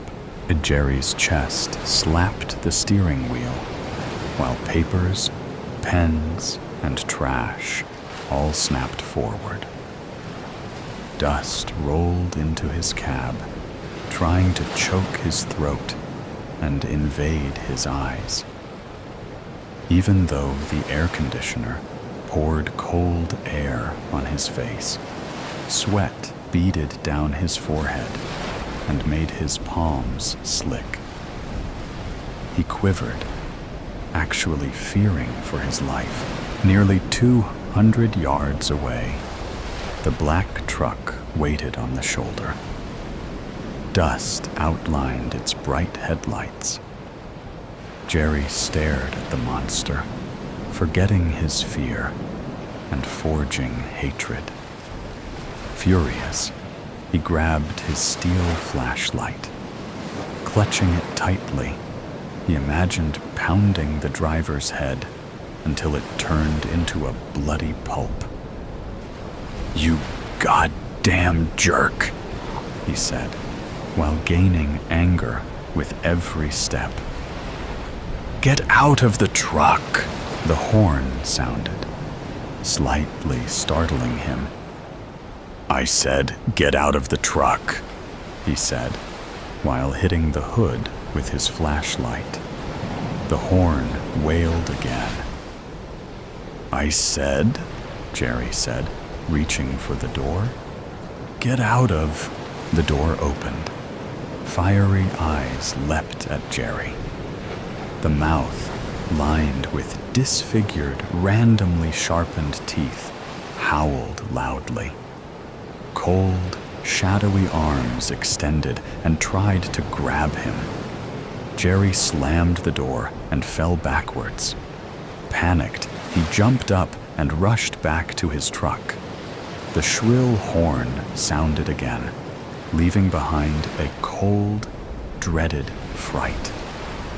In a full run, he got back to his car, slammed the door shut, and rolled up the window.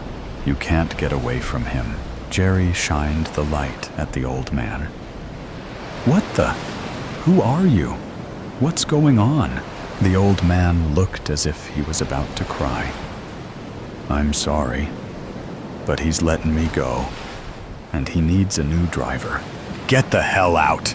Jerry screamed, while trying to push the old man out of the truck. More confused than scared, Jerry stopped trying to extract the man. "What are you talking about? I thought you were..." An invisible vice clamped on Jerry's neck. Feeling like cold steel, the touch robbed the warmth in his body. In his rear-view mirror, he saw it. The monster's disfigured face looked as if it had been burned. Its eyes alternated between a hollow, black color and a fiery red anger. Its large mouth stretched wide, emanating a deadly hiss. "So long, young fellow. You'll learn, just as I did." Jerry tried to reach for the old man's help. Ignored, he struggled against the powerful, cold grip. It clamped tighter. Soon, everything blurred, then went dark. David stared at the long, forgotten highway while yawning.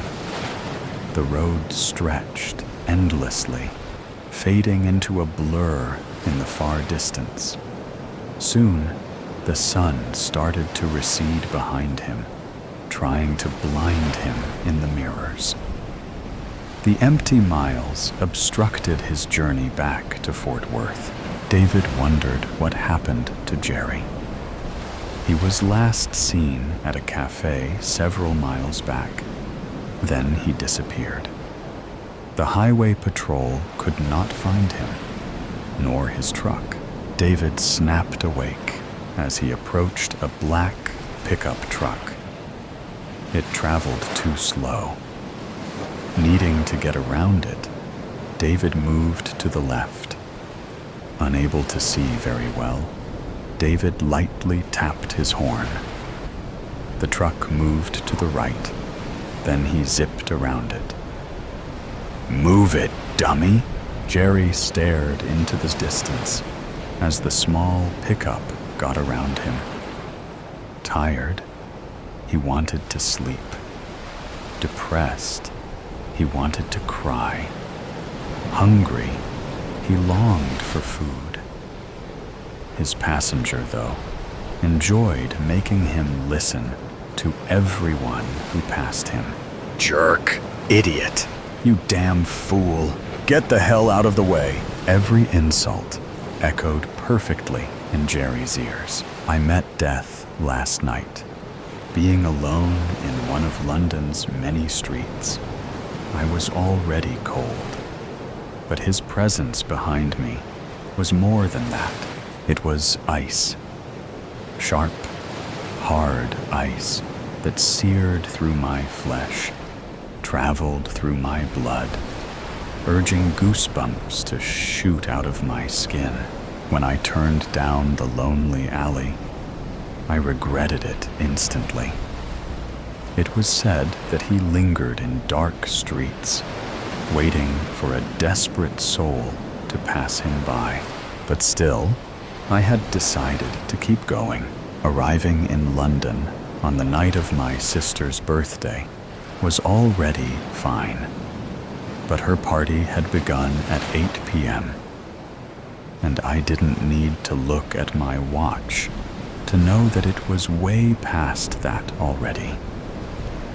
She would kill me for being late. So late. But that wasn't the only reason I dared not turn back. It had been too long since I'd last walked these streets, since I'd last felt the heavy air of London pressing down on me, clogging my lungs with soot and smoke. Life on the road had made me lighter, more restless. But coming back here was like stepping into a grave. The city had a way of sinking its teeth into you, of making you forget where you'd been and why you'd left. Fearing death was childish. My parents had told me as such when I refused to go on one of the rides at the festival extravaganza during our trip to America. But this was different. like the images in my mind of falling from great heights and being trampled by horses had cleared, revealing something so impossible that it was the only thing my mind deemed plausible. He was behind me. I did not turn around. I did not blink. My eyes remained open, forgetting how dry they had become. I just stood there, an invisible force stopping my feet from taking off into a run, from sprinting around corners and through streets until he would inevitably catch me. I wondered what it would feel like. A sudden pain in my chest, a fog corrupting my mind. My vision slowly dimmed until I drifted off into a never-ending, dreamless sleep. Or maybe I would feel nothing. Maybe I would be awake 1 second, thinking of all the ways I was going to die, and the next I would be lying on the ground, waiting for someone to find me. Although by then, it would be too late. No one could ever be saved. The goosebumps grew larger as his presence sauntered towards me, like prey waiting for the predator, knowing that it was neither fast enough nor strong enough to face it. I thought about all those moments I had let slip through my fingers, all those opportunities I had missed out on, all those potential friends, and more that I had hung back from, thinking that I wasn't worth their time. Now, I thought that I should have chosen who was worth my time, for it was going to be shorter than anyone would have expected. And who would have blamed them for thinking I had all the time in the world? I always thought, never did. Always calculated, never acted. Always worried about others, and never spared a thought for myself. Now, just like then, I waited. He was as silent as the night. The once cawing crows and hissing cats were already in mourning. He stood right behind me, dark as a shadow. His breath a gentle breeze against my neck. The single word spoken in a voice rich in charm, alluring me to turn around, to face the predator, but I did not turn around. Still, I did not blink. The feeling in my fingers came back, and I was met with the warmth of coming out of an ice bath into the blazing sun. My feet began to move, the invisible force gone like it was never there. And soon I was running through winding streets, trying to think of anything but what had just happened. I'm late, I thought. I'm so late, and my sister will be mad. I tried to convince myself that was why I was running. Nothing happened. I saw nothing. My breath tore through the night's air as my book struck the slick cobblestones. Gas lamps fought against the choking fog, blinding me. The stray hairs that I had forgotten to shave on my arms stood up as ice invaded my lungs once more. No, please no. I had heard people talk about terror whipping through them, causing them to panic and shake. But that was a lie. Terror didn't come all at once. It came in waves, each one bigger than the last, freezing my lungs and clenching my throat in a vice-like grip. Why did I think that I could outrun him? Why did I think I could outrun the inevitable? I looked down at my pale skirts, now splattered in mud, and refused to look up again. The shock of what I might see would kill me before he did. He made no sound as he approached for the second time. No footsteps, no shift of breath or fabric.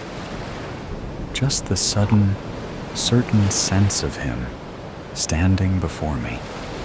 Close, too close. My eyes stayed down. I could feel him watching me, the weight of his gaze pressing against my skin like the brush of fingertips. My breath hitched. My fingers curled into the folds of my dress. He said nothing. He did nothing. Just stood there, silent and motionless. The seconds stretched and broke. My pulse thudded in my throat, like the fear in my stomach, mixing with something warmer, darker beneath my ribs. I imagined what his eyes must have been like. Dark, unblinking, tracing the line of my collarbone and the curve of my mouth. Then, just as quietly as he had come, he left for the second time in a single hour. Slowly, cautiously, I dared to lift my head. The street was empty again, mist curling through the dim light. I waited for what might have been seconds or minutes. I didn't know. But I managed to walk again. But I didn't run. I no longer cared that I was late. Finally, I reached it. A tall iron gate, its surface slick with rain that I hadn't realized was falling. A footman in a crisp coat stood at attention beneath a gaslight's feeble glow, his face blank under the brim of his hat. His eyes sharpened when he saw me. Without a word, he pushed the gate open, allowing me to slip through. The moment the gate clicked shut behind me, the street's grim chill seemed to dissolve. A long, white, gravel path wound through manicured gardens, lit by golden candles and strung by iron posts. Tall windows loomed over me as music floated through the air. As soon as I made it into the house, I passed the polished wood and gilded mirrors, up the stairs to the spare bedroom where I flopped onto the well-made bed, ignoring the state of my clothes. Did I feel bad for leaving my sister on her birthday? Of course, but I just couldn't cope with anyone or anything. I didn't think I could even fall asleep, no matter how much my body craved it. I had spent so long moving from place to place, never staying long enough to leave a mark, never bothering to make ties. I told myself it was because I liked the freedom, the open road, the thrill of waking up in a new city with new faces. But the truth was simpler. It was easier not to care when you knew you wouldn't stay long enough to lose anything. I met death last night, and I lived the death of the artist. People file, though, galleries like they're waiting in the queue at the pharmacy. Ooh, I hear someone say.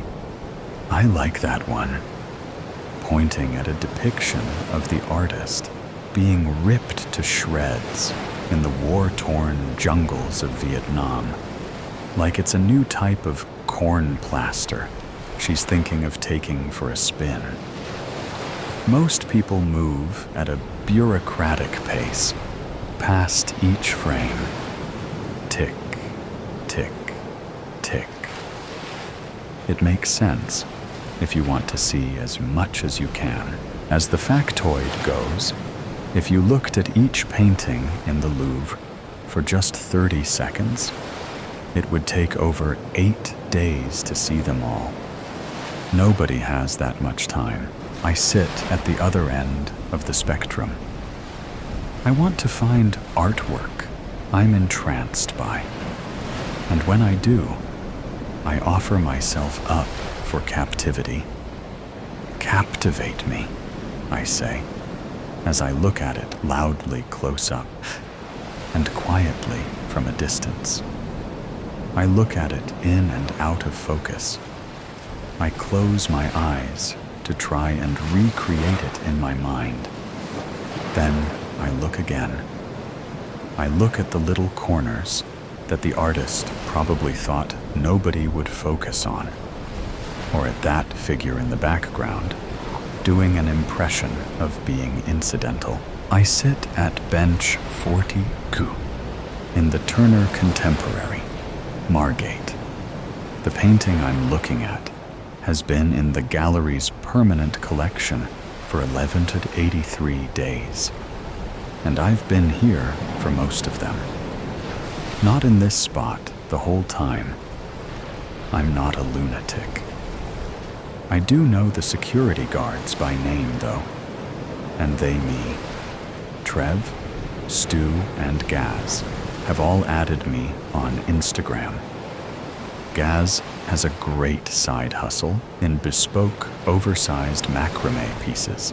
The gallery is on my way to and from work, and my twice daily visits to this painting have been a helpful pause, an inhale, exhale, as I take my own bureaucratic steps. So I feel like I've put in enough hours to generalize a little bit about gallery goers. The painting I sit in front of is called The Success of Icarus. It's a trans avant-garde painting. That is to say, it's bold and expressive. It tells its story with drama. Icarus doesn't fall. He rises. His arms stretch out to the sun. He is enveloped in white light, and his feathers begin to fall away. But his face is ecstatic.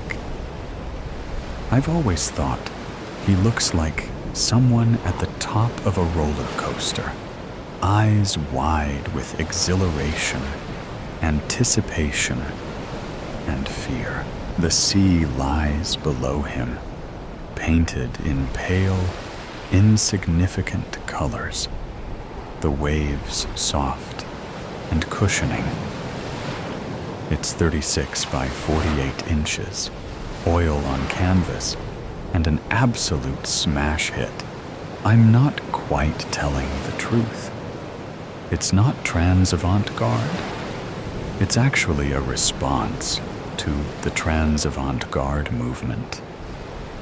But now, we're really counting brushstrokes. It doesn't matter. The only place it ever mattered was during my PhD. One gallery goer reads the accompanying text for longer than he looks at the painting. I know it off by heart. The Success of Icarus, Hilary Vale, 1981. Oil on canvas. VOL reimagines the myth of Icarus, portraying him not as a tragic figure, but as a symbol of elation and freedom. With vibrant colors and dynamic energy, this celebratory painting challenges our shared narratives, focusing on flight rather than fall. The artist requested multiple revisions of this piece, leading to legal action by the gallery before the final version was completed in 1988. I check my phone. 8:46, already 1 minute late. I stand up to go. "Cheerio, Nate," says Trev. "Bye," I say, and stop. I step closer to Icarus, narrowing my eyes. Is that... I lean in. Maybe it's because I've been thinking about all the changes VOL made. But I swear, there's something different about it. Next to Icarus's mouth, where the feathers are beginning to scatter amongst the confusion of barbs, there's an unfamiliar shape. It looks a little bit like a teacup. I immediately dive down into the reservoir of VOL knowledge within me, but come up disappointed. I thought I knew every brush stroke, but VOL can still surprise me. I keep thinking about the teacup all the way to work, thinking loudly up close and quietly from a distance. It puzzles me. When I left my PhD, I had 2 criteria in my job search. It should offer me enough spare change for the 1 hukigyo tubs of kimchi, and it should be at least 99% conflict-free. I appreciate that there will always be some disagreements about the correct biscuit to have in the office, which I allowed 1%. I became a finance administrator at the Arts Center. Processing invoices, I thought, would be safe territory. Unfortunately, the artists who work for us don't care about submitting neat and accurate expense claims. And the people who owe us money don't really want to pay up. It's been 3 years. I still haven't really had the heart to make them, so now I'm failing art itself. I'm on my lunch break when I see it. There, on the top shelf of the cupboard, with the plastic champagne flutes, pumpkin carving kit, and a mug shaped like Dolly's head, is the teacup. My hand shakes as I gently lift it down, cupping it in my palms like a baby chick. It is very delicate looking, with a slightly worn gold rim. The only remarkable thing about it is a distinct blue tinge inside. Again, I search for some sense of recognition, but find nothing. I wrap it in my jumper, then in my bag, out of the way. All afternoon, I'm tempted to Google Hillary VOL blue teacup, but don't. Partly because I want the satisfaction of decrypting the enigma, and partly because I'm worried I'll stray into territory NSFW. When did I discover VOL? I was 14, an age where I loved things absolutely, before caution and caveats got in the way. We were studying a painting by Theodore Redgrave, a friend and artistic contemporary of VOL. burned bright, died young by suicide. Small oeuvre, huge potential, all lost. My teacher couldn't miss me having a screechingly obvious, pivotal moment in his second period Tuesday art class. If you like this, check out Hilary Vale. There's a lot more to get into, he said, in the same voice he'd use to suggest that I might want to put the lids back on the pens. I did a quick search for Vale's work. When I got home, I stayed up all night looking at it. I loved it. Loved the look of it. Loved his insistence on choosing the vibrant. Already at 14, the world's narratives felt familiarly miserable. Vale said, "Fuck that." Vale made me feel more me. I loved the last laugh, in which rainbow confetti erupts from the mouths of diners, laughing in the face of death. I loved Gutterfolk, a mid-'80s depiction of nurses providing hands-on care to an AIDS patient. I loved The Divine Mess, a vivid celebration of celestial chaos. I loved Hercules in Lace, in which the hero, draped in soft pink material, holds a club in one arm and cradles a baby in the other. I loved Sebastian, in which the saint looks too bored with his suffering to feel it. And of course, I loved the success of Icarus. That night, my heart pumping neon red blood through my body, I'd looked up Vale himself. Still alive. Not just that, contactable. I wrote him an email to say, "Thank you, thank you, thank you." When I arrive home from work, I put the teacup on the top shelf of my own cupboard. It is hardly in danger from my part cat, part cushion icky, but it feels right to try and keep it safe. "All right, Gaz. Afternoon, Nate. Been at the macrame again then?" I wave my phone. Can't not do it. He winks and chuckles, not finding that joke any less funny than the first time he told it. I am just about to tell Gaz I've been meaning to put in a good word for him in the cafe exhibition space at the art center, when I look at Icarus and see it has changed again. Do you see that? I point next to where the teacup was. What? It looks like a bottle, a tiny bottle, pouring. See it? Gaz wrinkles his nose. Nah, can't see it, Nate. You must have looked at this guy one too many times. He makes the sign for crazy. But then again, he says, what do I know? I'm not the art doctor, eh? He slaps me on the back. I pause, my gaze suddenly completely stuck. Well, neither am I. Am I? Close enough, mate. I shake myself out of it. Make myself look him in the eye. Smile.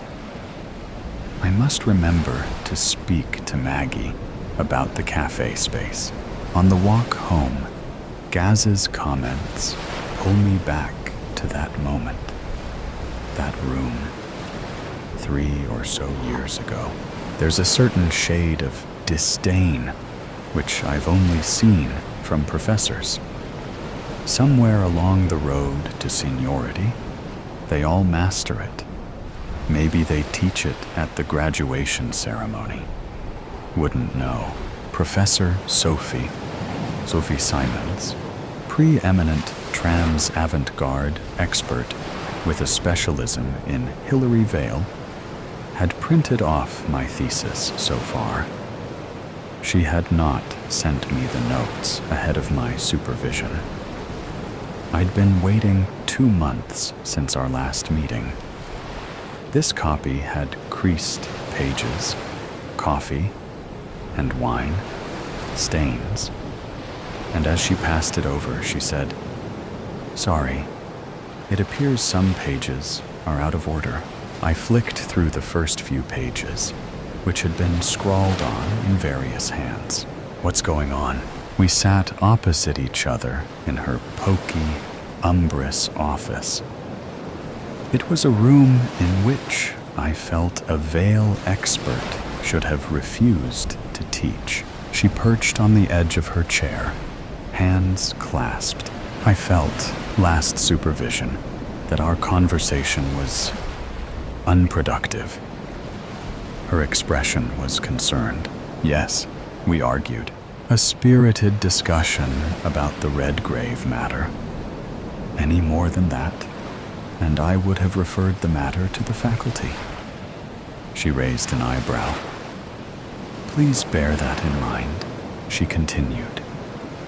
"In our world, debate is par for the course. Pardon the pun, if you will. We must all stand up to critical vigor. But there is a point at which that becomes inappropriate. Please, I can't take another attack.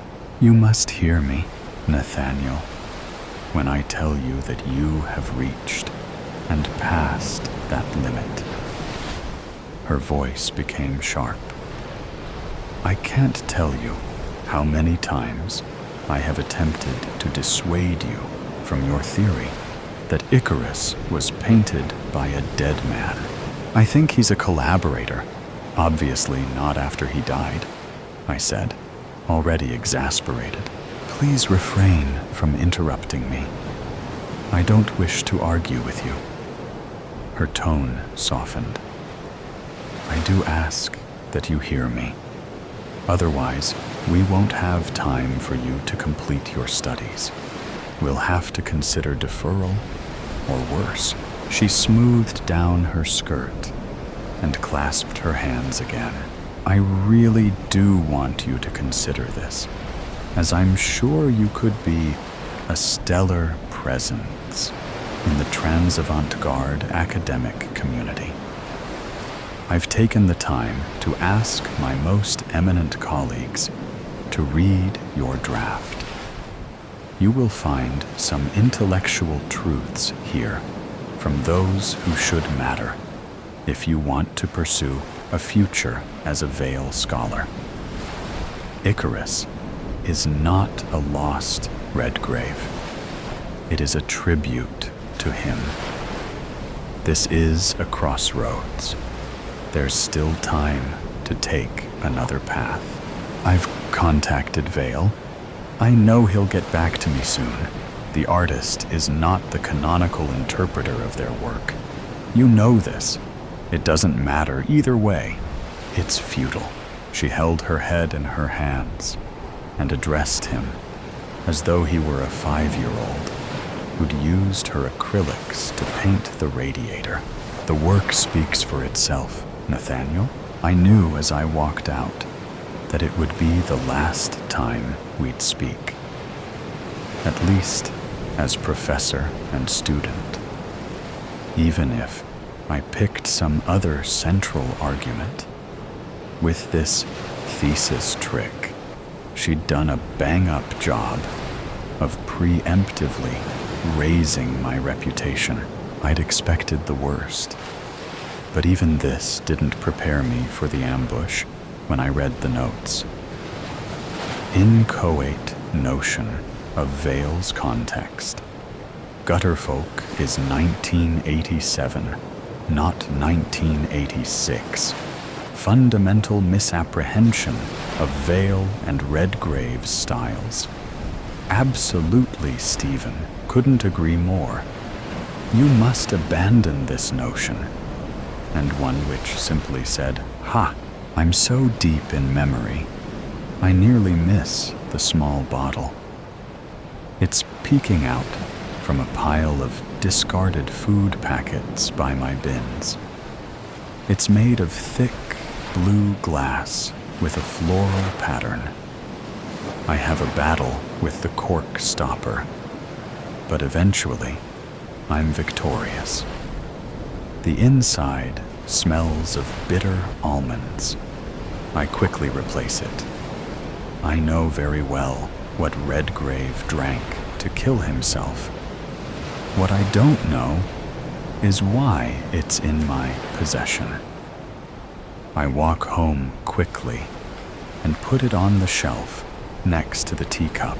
Vale wouldn't have spent time on grim thoughts. So after Professor Simons and I uncoupled, I tried my best not to ruminate.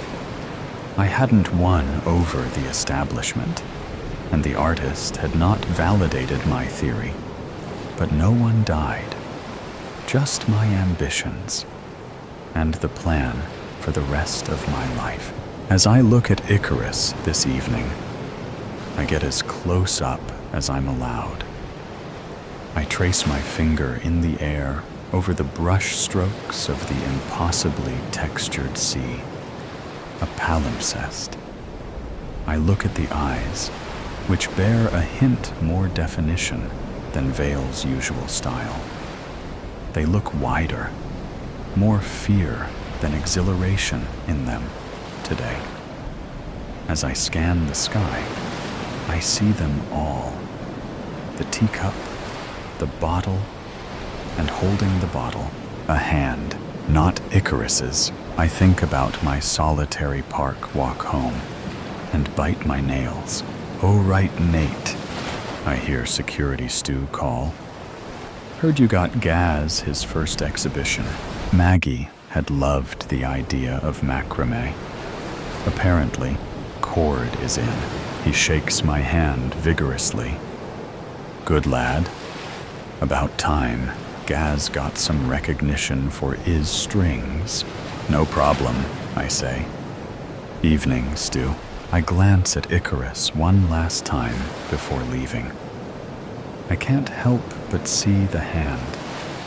The little finger sticks out. Jaunty. Camp. I wonder if I'll make it home. I'm really glad I put the bottle of cyanide where Icky can't get it. I'm close to the park when my phone begins to ring. It says unknown number, but I know who's calling. I answer. "Hillary Vale?" That's right. Hearing such a familiar voice addressing me feels like seeing the eyes of Icarus turn, slowly seeking to fix directly on mine. "You emailed me a long time ago. Sorry it's taken me so long to reply." "You really don't have to," I say.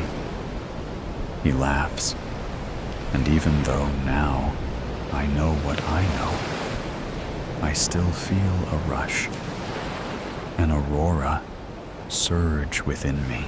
"I sent you some emails more recently. I could have done with a reply to them, too." I pause. Regrave painted Icarus, didn't he? It takes a while for Vale to reply. He was more of a collaborator. But yes, we made it together. I'm back in the office. I'm telling Professor Simons. I imagine her face, those clasped hands, gripping on to the last moments of her illustrious reputation. I've still got the thesis covered in vicious marginalia. I could publish it. Watch as they all turn on each other until I realize they won't believe you, he says. I imagine myself actually trying to explain the situation and realize that I have no evidence. I am only Mr. Nate Crow, an embittered conspiracy theorist, trying to tarnish the memory of a living legend. Why do you think I've revealed this to you? Keep the trinkets. The police won't want them. I can hear him smiling. You murdered your friend, I say. Why to live, Nate? He says. I had no choice. Think of my life with him still around. He was always the better artist. It was a fine margin. But there it was. Every award, every exhibition opportunity. He was there around every corner, winning it all. I always thought I could achieve more, do better, outrun him like Atalanta, until he painted Icarus. When I saw it, how remarkable he had made my vision. That's when I knew I'd never be legendary with him around. I was great, but he was greater. And so, his voice became a forced rasp. I needed to be the sun. Why tell me at all? I ask. Nate, it's been 40 years. You've seen from my art how I've struggled to avoid these encroaching shadows, with no way to unburden myself. But now I have you, and you finally have me. He ends the call. In my mind's eye, I see the last laugh, in which rainbow confetti erupts from the mouths of diners, laughing in the face of the figure of death who remains there, temporarily obscured. I see gutter folk, a mid-'80s depiction of nurses providing hands-on care to an AIDS patient. And it suddenly feels like performative empathy. I see the divine mess, a vivid celebration of celestial chaos, where noise drowns out the clarity of truth.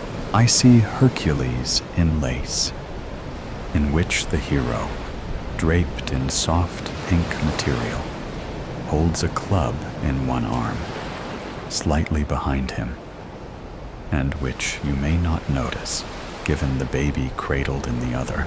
I see Sebastian, in which the saint looks bored of his tiresome, endless suffering. I see Icarus's terror when I find artwork I'm entranced by. I offer myself up for captivity. I look at it loudly, close up, and quietly from a distance. I look at it in and out of focus. And there, that's me, in the corner of that park scene, doing an impression of being incidental, gridlock of the mind. The 405 stretched endlessly before me, a vein of asphalt pulsing with the dull monotony of brake lights. Every morning, I merged into the current of half-conscious souls, each of us trapped in the same routine, inching forward to destinations we resented.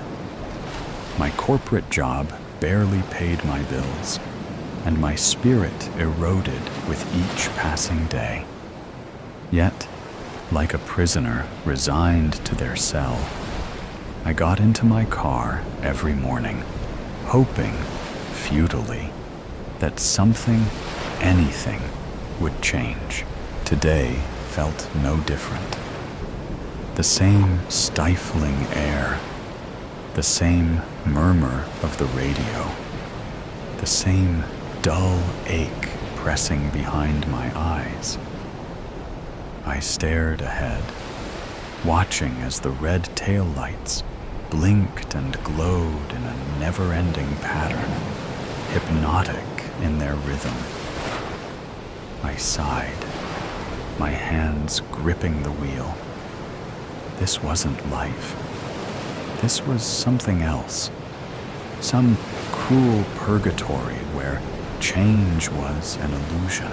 As I drove, a strange sensation washed over me, an unsettling tug at the back of my mind. It was faint at first, like the nagging feeling of forgetting something important. My fingers tightened around the steering wheel. Had I left the stove on? No, I hadn't cooked in days. My laptop? No, it was in my bag, thrown onto the passenger seat in my usual morning autopilot.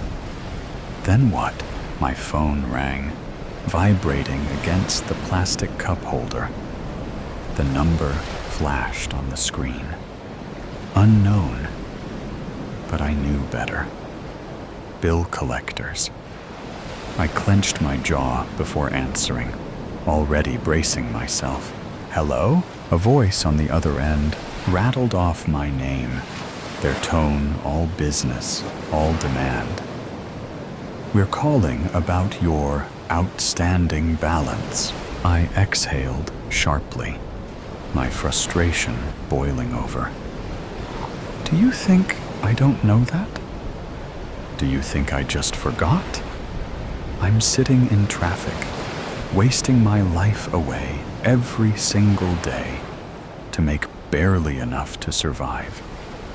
And you think I magically have money for you? Tell me, how am I supposed to pay you when I can't even afford to live? Silence. A pause.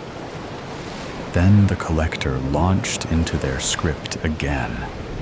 As if my words meant nothing, I hung up. Hard. The phone clattered onto the seat, and I turned the music up. Loud. A mix of music and Spotify affirmations played in an endless loop. You are strong. You are capable, a voice repeated.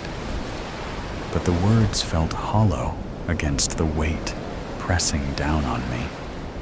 I switched back to music, something loud enough to drown it all out. But after a few minutes, I found myself back on the affirmations, searching for something, anything that might stick. You are in control of your life, the voice insisted. I scoffed, flipping back to music again. The bass thumped through my chest, rattling through my bones, drowning out the rage, the helplessness, the crushing weight of it all. I shook the feeling off and pressed forward. But the thought gnawed at me, creeping into the corners of my mind like an itch I couldn't scratch. The traffic slowed, locking me into a dead stop between exits. I drummed my fingers against the wheel, the silence growing unbearable. Something was wrong. Something was missing. The air inside the car felt heavier now, oppressive. I adjusted my rearview mirror and caught a glimpse of my own eyes, shadowed and hollow. Was it always this way? Was I always this way? The weight of exhaustion bore down on me. My limbs felt heavier than they should. Had I slept enough last night? Had I ever slept enough? I closed my eyes, taking slow, steady breaths. But when I opened them, the scenery outside seemed different. The colors muted, the sounds dampened. My vision blurred for a moment before snapping back into focus. But the creeping unease remained. I was losing time. One moment, I was at the interchange, and the next, I was pulling into the parking garage beneath my office building. My heart pounded as I stepped out of the car, my legs unsteady, as if I had forgotten how to walk. The air felt wrong, too thick, too still. I moved through the lobby, the fluorescent lights above buzzing softly, pressing against my skull like a dull migraine. The elevator doors slid open, and I stepped inside. The mirrored walls reflected me back at myself. And for a fleeting moment, I saw something else. A blur, a shadow of someone who wasn't quite me. I blinked, and it was gone. The doors opened to my floor, and I walked down the sterile hallway, my footsteps muffled against the carpet. My hands were cold, my breath shallow. My mind screamed at me to turn back, to run. But my body moved forward, as if caught in the undertow of a dream. I reached my office door, hesitated, then turned the knob. The room was dark. The air smelled of familiarity, of something deeply personal. My breath hitched as I took a step inside, and the walls expanded, morphing, shifting. No, I wasn't at the office. I was home. My bedroom lay before me, unchanged and untouched, as if I had never left.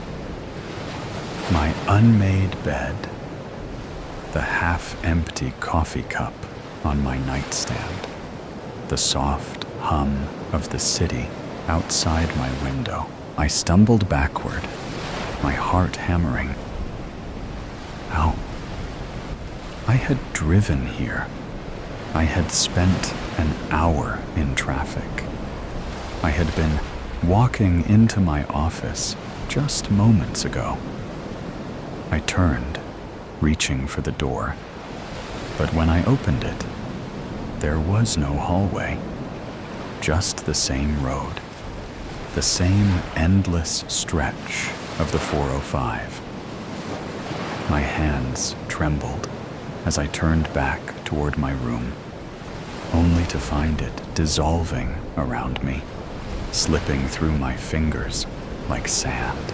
And then I was back in my car. Traffic had barely moved. The radio played the same mindless chatter, and the clock on my dashboard blinked mockingly. 7:45 a.m., just like it always was. I let out a shaky breath, gripping the wheel so tightly, my knuckles turned white. My skin felt cold. My pulse raced. What was real? Where had I been? And then the realization hit me. I was late. I was still home, still in bed, still asleep. The panic rose, clawing up my throat as I fumbled for my phone, desperate to check the time, to wake myself up. But when I looked down, my hands weren't there. The car, the traffic, the drive, it wasn't real. I never left my bed. I was still dreaming, or living a nightmare over and over. The quiet before. I bent low over the painting, the tip of my brush dotting at the corner of the landscape. It was just a tree, after all. But the spot of varnish that had welled up and discolored over the years needed to be removed. When the acetone leached into the surface, it peeled back, and my heart clenched. As the varnish removed a layer of paint, it revealed a subtle, dark patch of pigment beneath its surface. I sat back, a chill running through me. Underpainting. Maybe a hidden painting? I held my breath and stripped off my rubber gloves as I leaned back from the canvas. The visible image was a simple landscape, rolling hills and a few meandering roads, the colors muted by age and dust. The sky was a washed-out blue, and the trees on the horizon seemed too far off to be of much importance. It was nothing special, but that was never the point. What mattered now was finding out what lay beneath. I put on fresh gloves and lifted the painting with care. The canvas felt heavier than it should have, and I walked slowly over to the imaging lab. I positioned it carefully on the table, making sure that it was level, before placing the X-ray scanner above the canvas. The machine hummed to life, and I stepped back to the desk as the images slowly appeared on the screen. Beneath the visible landscape, buried under layers of thick, muddled paint, was a face.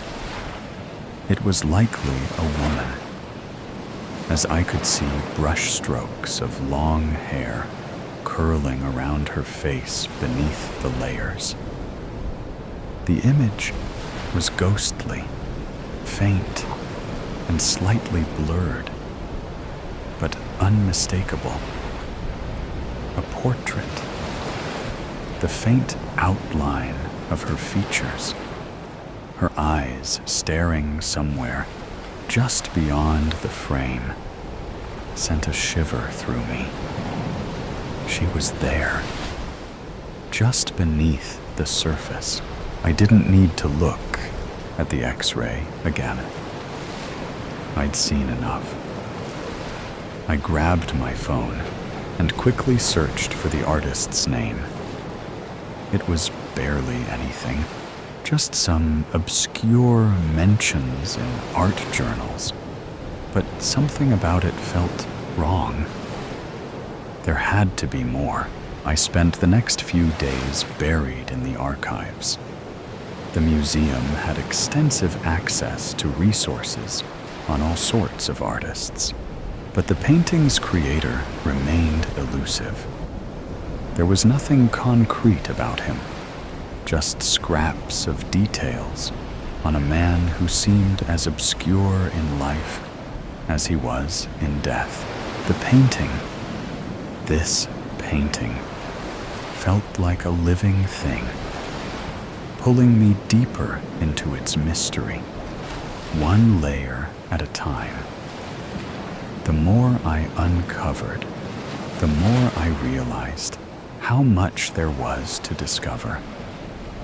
As I attempted to track down her creator, I peeled back the landscape layer by layer, revealing the portrait of a strange, haunting woman. Her pale face was framed by dark, flowing hair that reached her shoulders.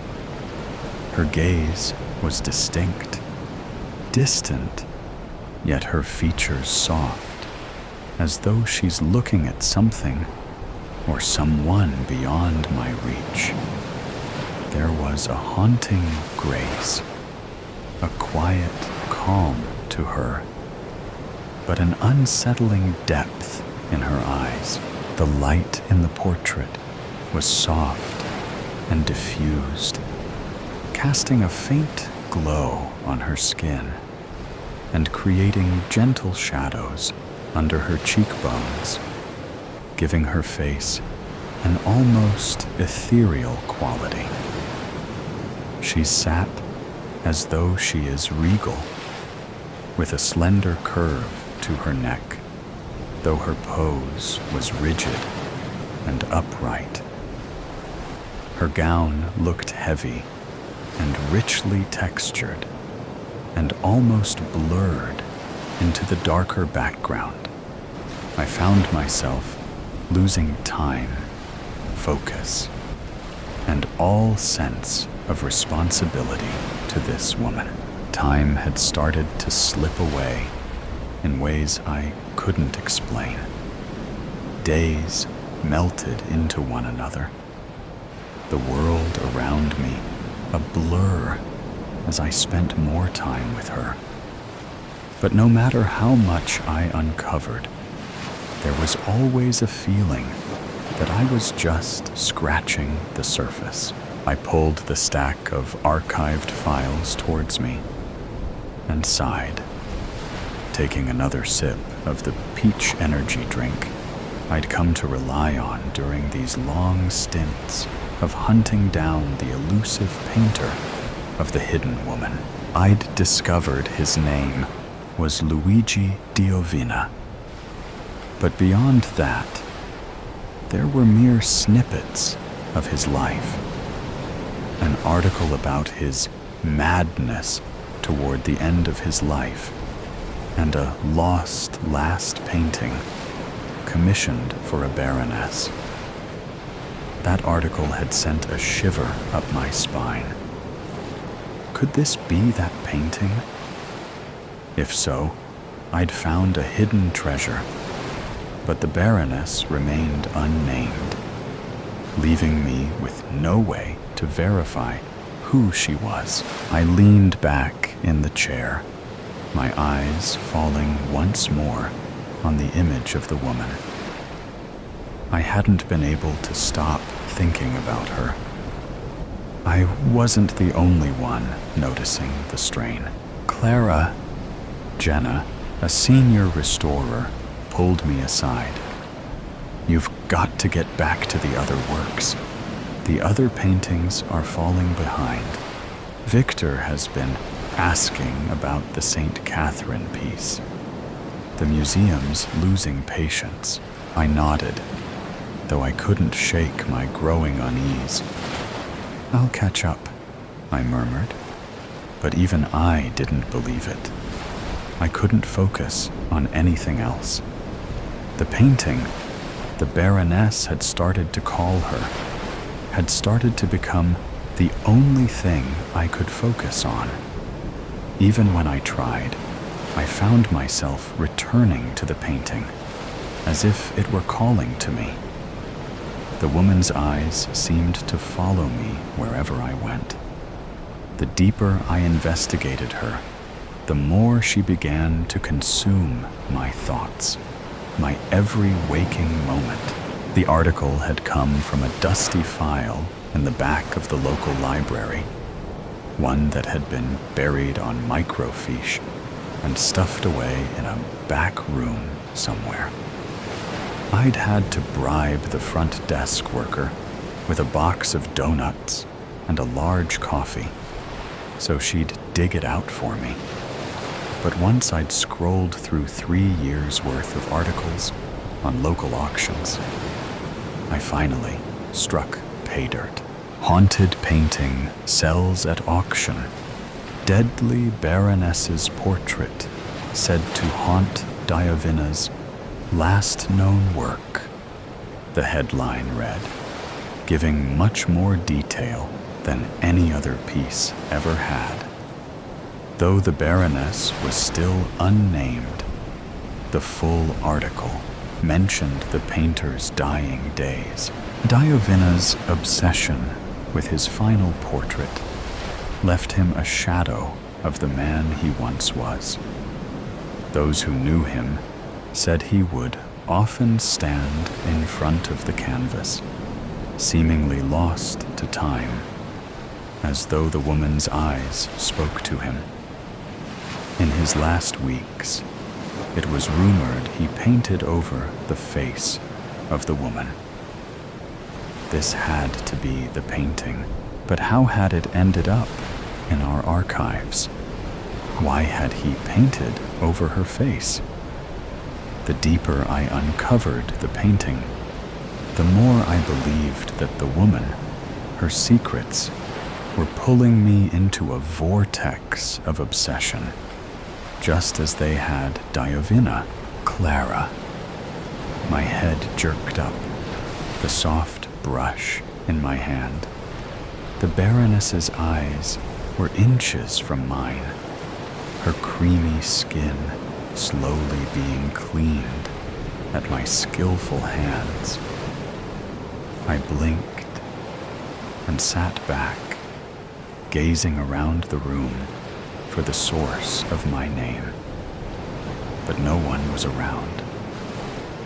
The office was strangely empty.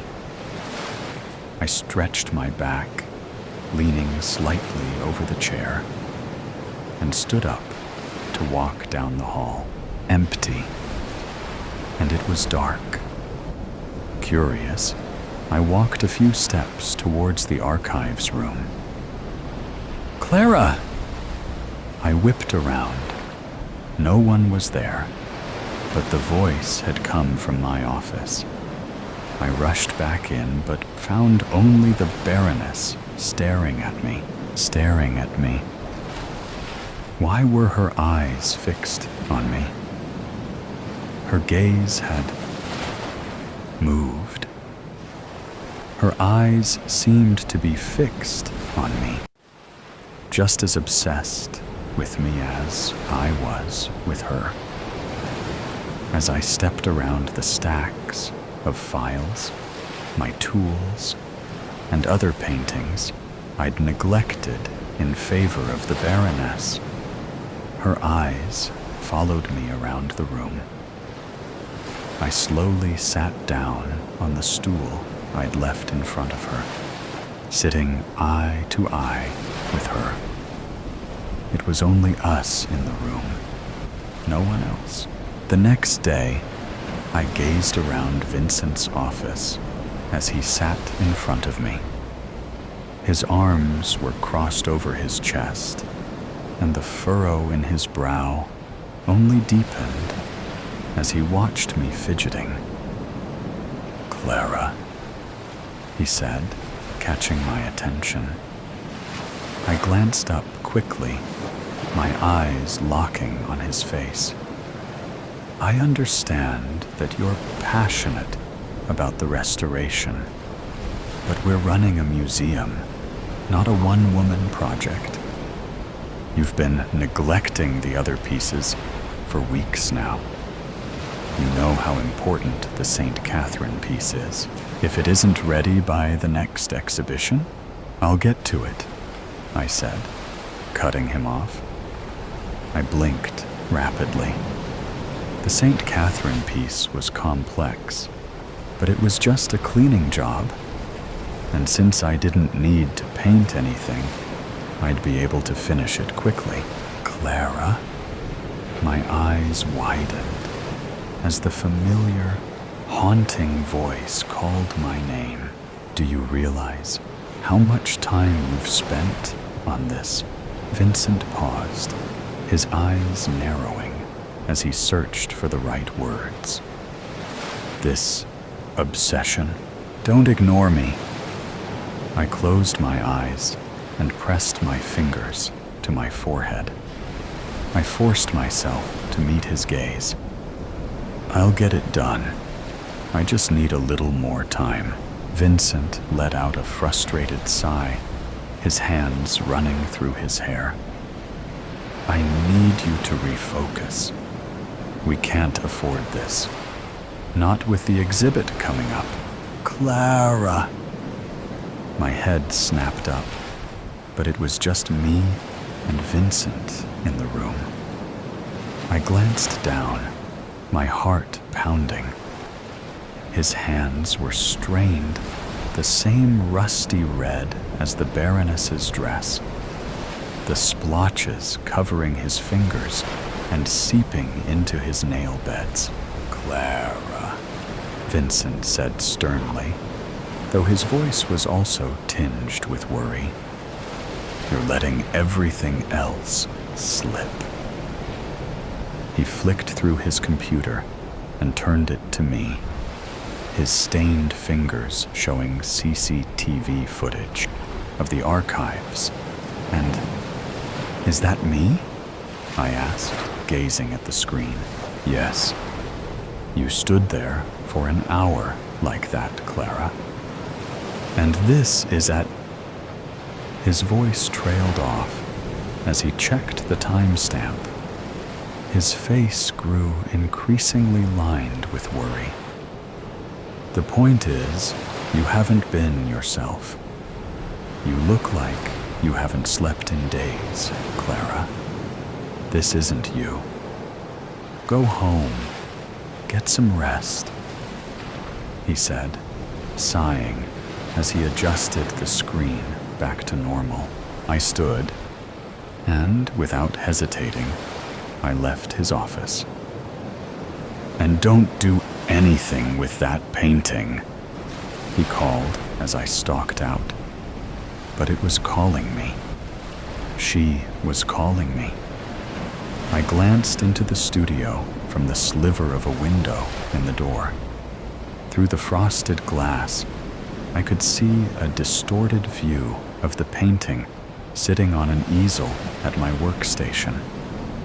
I could see her outline, the delicate slope of her neck, and the blood red of her robes. Suddenly, a shadowy figure moved across the threshold of my door, and I jumped back, startled. I hesitated, struck by fear. Not that someone had broken into my office, but that someone was going to take the Baroness from me. I turned the doorknob, but of course, I'd locked it, and I could see her right there. She was right there. A chill swept through me, and I shivered, closing my eyes as I dropped my hand from the door. When I got home, I was a little shocked to see Ethan on the couch, anxiously texting people. "You're home?" I said, dropping my keys and messenger bag by the door and taking off my coat. He gazed up at me and tilted his head. "You're home," he said worriedly. There was no warmth to his voice, as if he was put out with me. I furrowed my brow. "Yeah, Vincent sent me home early, said I looked tired." "What, early?" "It's 9 p.m., Clara," Ethan said, putting his phone down.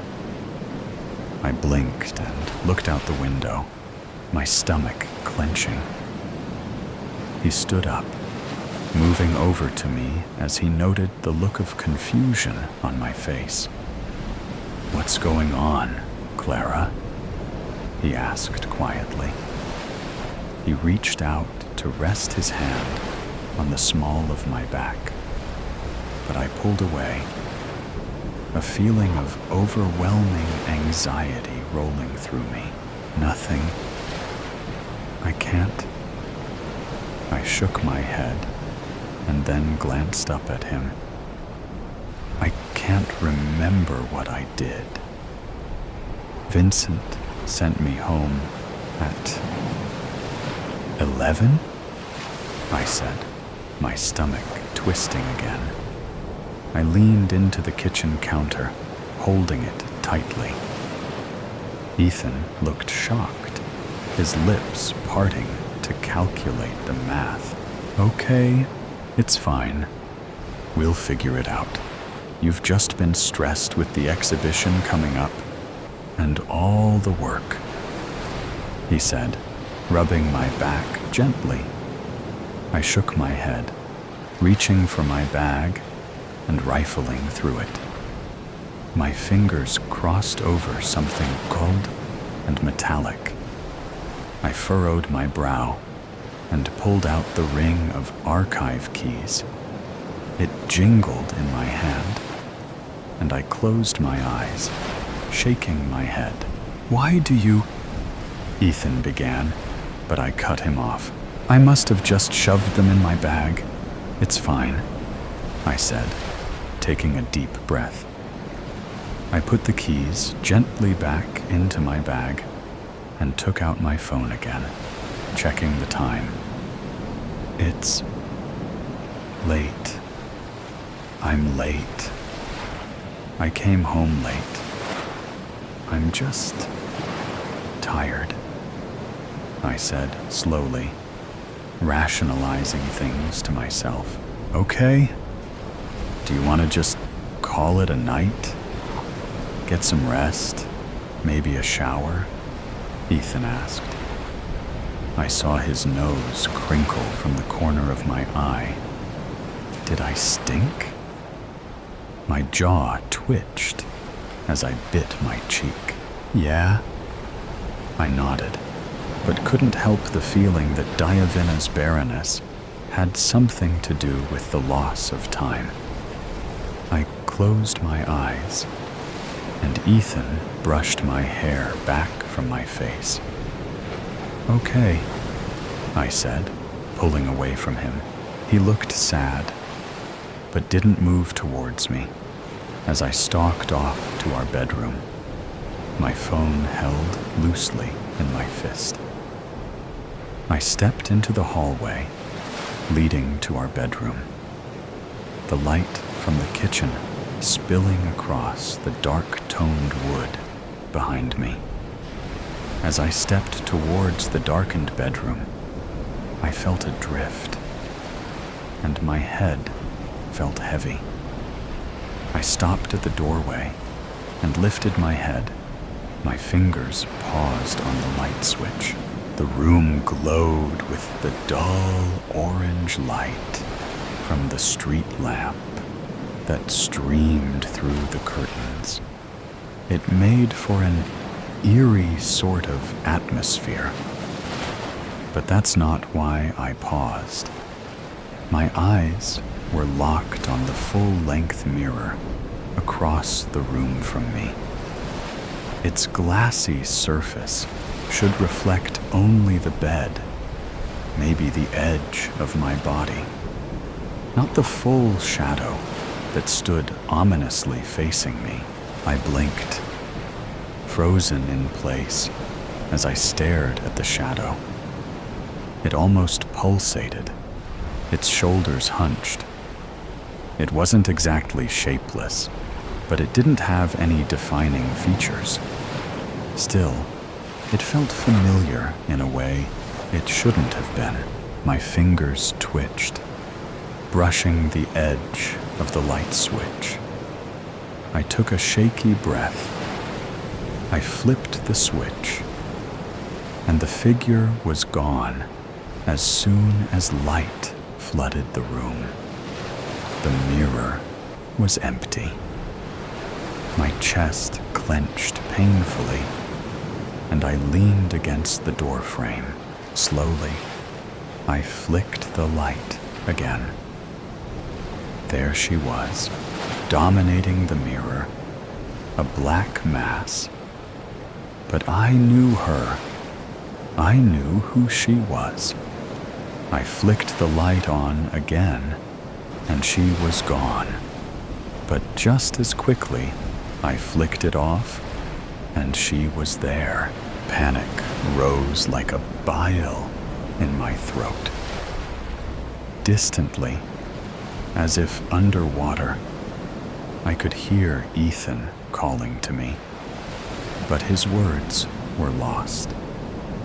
Because the Baroness was calling me, her voice was rising in a screaming ring in my ears. I trembled with fear as I stepped towards the mirror, towards her. My mind fought my body as deep, panicky breaths burst from my chest. As I stepped up to the mirror, the shadow swelled and blossomed, the shrill screams rising to fever pitch in my ears. A hand wrapped around my shoulder, just as the mirror shattered. It's with great pleasure that we present the final restored work of Luciano Diovina, the Baroness. Its beauty belies its tragic past, and we are proud to display it as a memorial to our departed co-worker. Vincent held the champagne glass aloft, then took a sip and stepped down from the podium. Beside him, the Baroness had been artfully restored, her colors vibrant, her skin creamy, her robes deep and gory slash of blood red. She looked almost youthful, brought back to life at Clara's skilled hands. It's a shame. An older woman stands next to a younger one, both eyeing the Baroness and the in memoriam plaque that had been hung next to her frame. The younger one nods, glancing nervously at the portrait.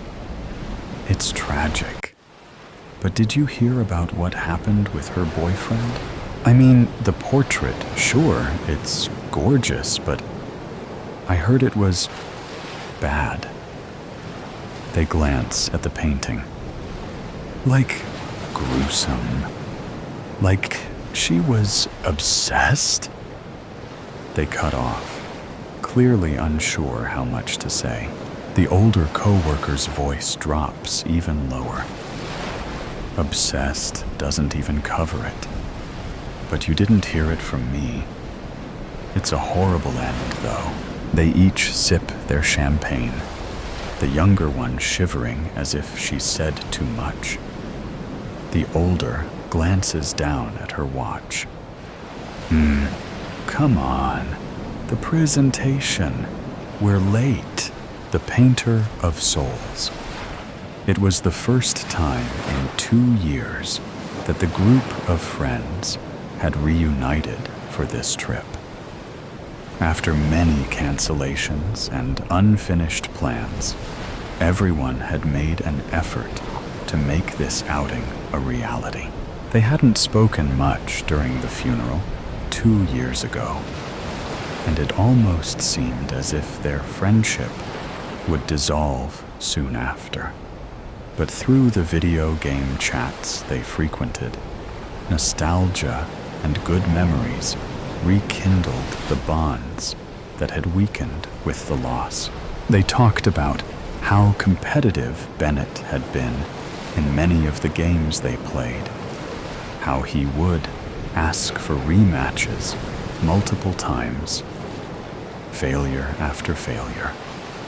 They spoke about how he would have wanted them to spend time remembering him, just like this, with laughter and anecdotes. The three of them went from contacting each other through video game chats to messaging on their phones and making video calls. We should go on the trip, Arlo had suggested one day during one of their group calls. There was a long silence before Thiago said, "Do you mean?" "Yes," Arlo confirmed. The travel plan Bennett shared days before. "Before what happened? Are you sure?" Roman asked. It was his idea, and he was the most excited about it. We never understood what had motivated him so much to organize this trip. He wanted us to meet someone, Arlo said. "That's the only thing I remember." "Someone in the middle of the rainforest?" Thiago inquired. "Well, it was also a sightseeing trip around the city, and a chance to visit many of the famous archaeological exhibitions in the area. The museums, too," added Arlo, who had, in fact, graduated in art history. "And what about the person you said he wanted to find?" Roman asked. "I suppose we don't have enough information to look into that," Arlo observed. That's why I suggest we take the trip in his honor and try to enjoy it as the four of us would have. You know? That's not a bad idea, Thiago said, encouraged. I could use a holiday. I need to get out of here. An excuse to take a break from my business. And when was the last time we traveled together? Roman added. Let's do it. Just like that, the three of them made their preparations for the trip on the following weeks. They looked up information about their destination and its tourist attractions, paid for their plane tickets, and agreed to meet at the airport 2 hours before the flight. On his way to the airport, Arlo had decided to stop by Bennett's house. He knocked on the door, and it was Bennett's mother who answered. The woman looked at him in surprise, but she immediately moved to hug him once she recognized him. My goodness, Arlo, it's been so long. I wasn't expecting to see you after the funeral. Come in, come in. She invited him inside.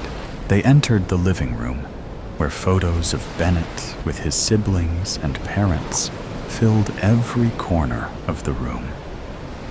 Arlo avoided looking at them as his mother offered him a seat. No, thank you. He smiled politely. I was just passing by to let you know that I'm going on a trip. Actually, the three of us are going. It's a plan Bennett shared with us before he left. The woman nodded, perfectly understanding what he meant. Yes, the trip. He wouldn't stop talking about it. I'm so glad the three of you have decided to go. Bennett would be so happy to know this. I know, Arlo sighed. I know we haven't spoken to you since the funeral. We tried to reach out, but it was very difficult. I understand, Arlo, she said, placing a comforting hand on his arm. I just wanted to stop by to tell you about our plans in person, and also to see his room one last time. I hope that's not too intrusive a request. I just needed to see the last space he was in. The woman nodded again, understandingly. It's not intrusive at all. Go ahead, you can go in.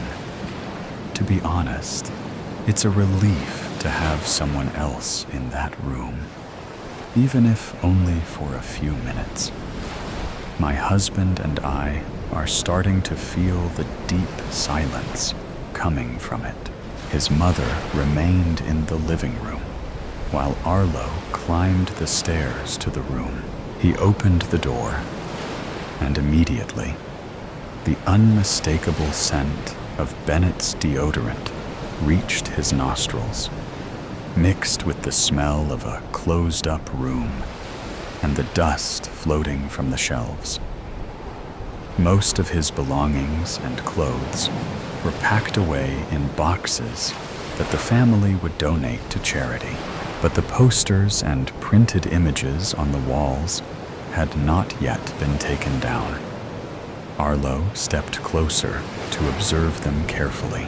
Bennett used to draw a lot in his spare time. Despite having graduated in computer science and cybersecurity, his true passion had been drawing and sketching, something he had dedicated himself to in his free time, both inside and outside of university. On the wall were drawings that seemed to depict them, the group of friends, peculiarly colored in primary colors. In some drawings, Roman and Thiago were shaded in pink tones. In others, a slightly more purple hue. Bennett himself was shaded in gray. Arlo was always painted in red. Arlo gazed at the drawings with resentment, holding back the urge to tear the paper from the wall.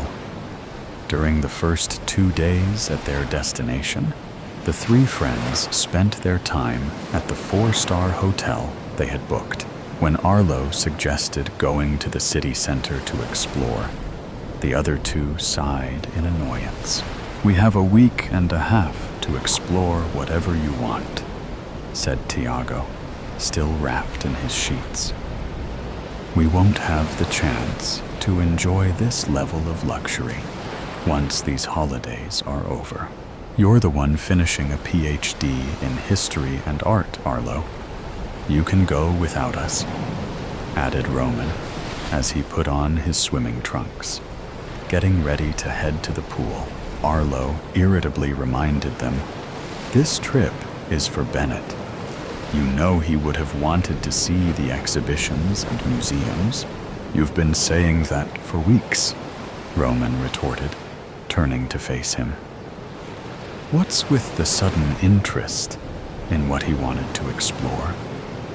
If I remember correctly, you always ignored all the drawings and paintings he tried to share with us. Now Tiago sat up on the bed, watching his friends as they confronted each other. "What's gotten into you, Roman?" Arlo asked. "I don't know. Why are you making us feel like you're the one who cares the most about his death and his final wishes? We mourn his loss too. Don't try to act like you're above us with your false moral code." Arlo simply pulled a small, crumpled note from his pocket and shoved it in Roman's face.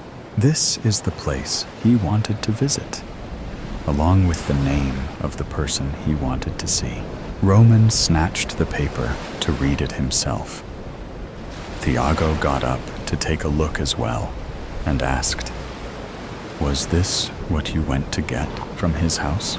Avoiding the question, Arlo said, "I'm not trying to impose some false moral code on you. It's normal to feel guilt, but the best thing we can do is show a bit of interest in what he loved. That's all I'm trying to do." With that, he left the room. Tiago and Roman exchanged uneasy glances. "I have no idea what's going through his head," said Roman. Tiago shrugged, though his expression remained troubled. "You heard what he said. It's normal to feel guilt. I'm sure he's going through the same thing."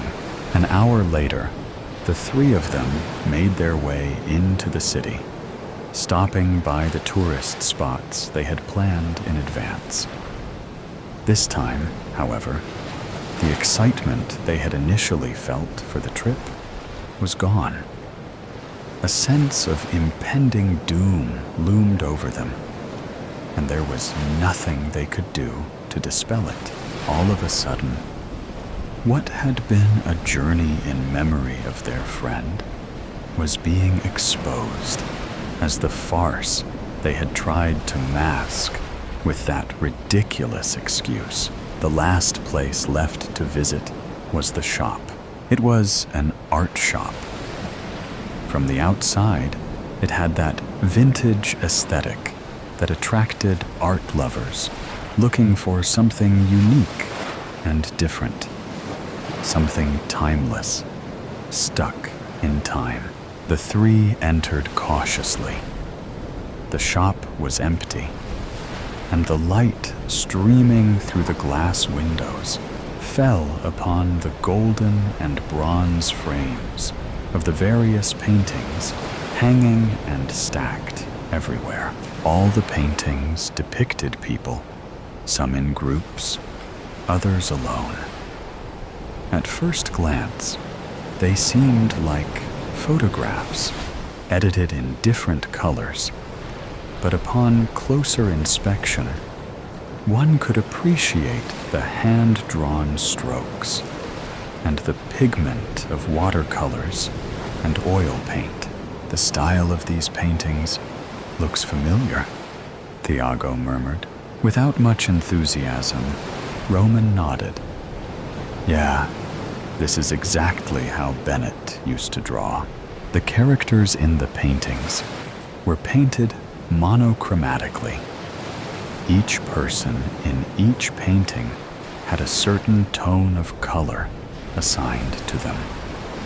Some colors were more intense than others. Background characters in landscapes or scenes were usually depicted in different shades of gray. In portraits, many were also colored in gray.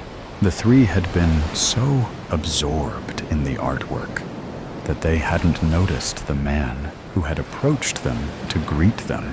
Greetings, he said. The group startled and turned their attention to him. The shop owner wasn't as old as they had expected.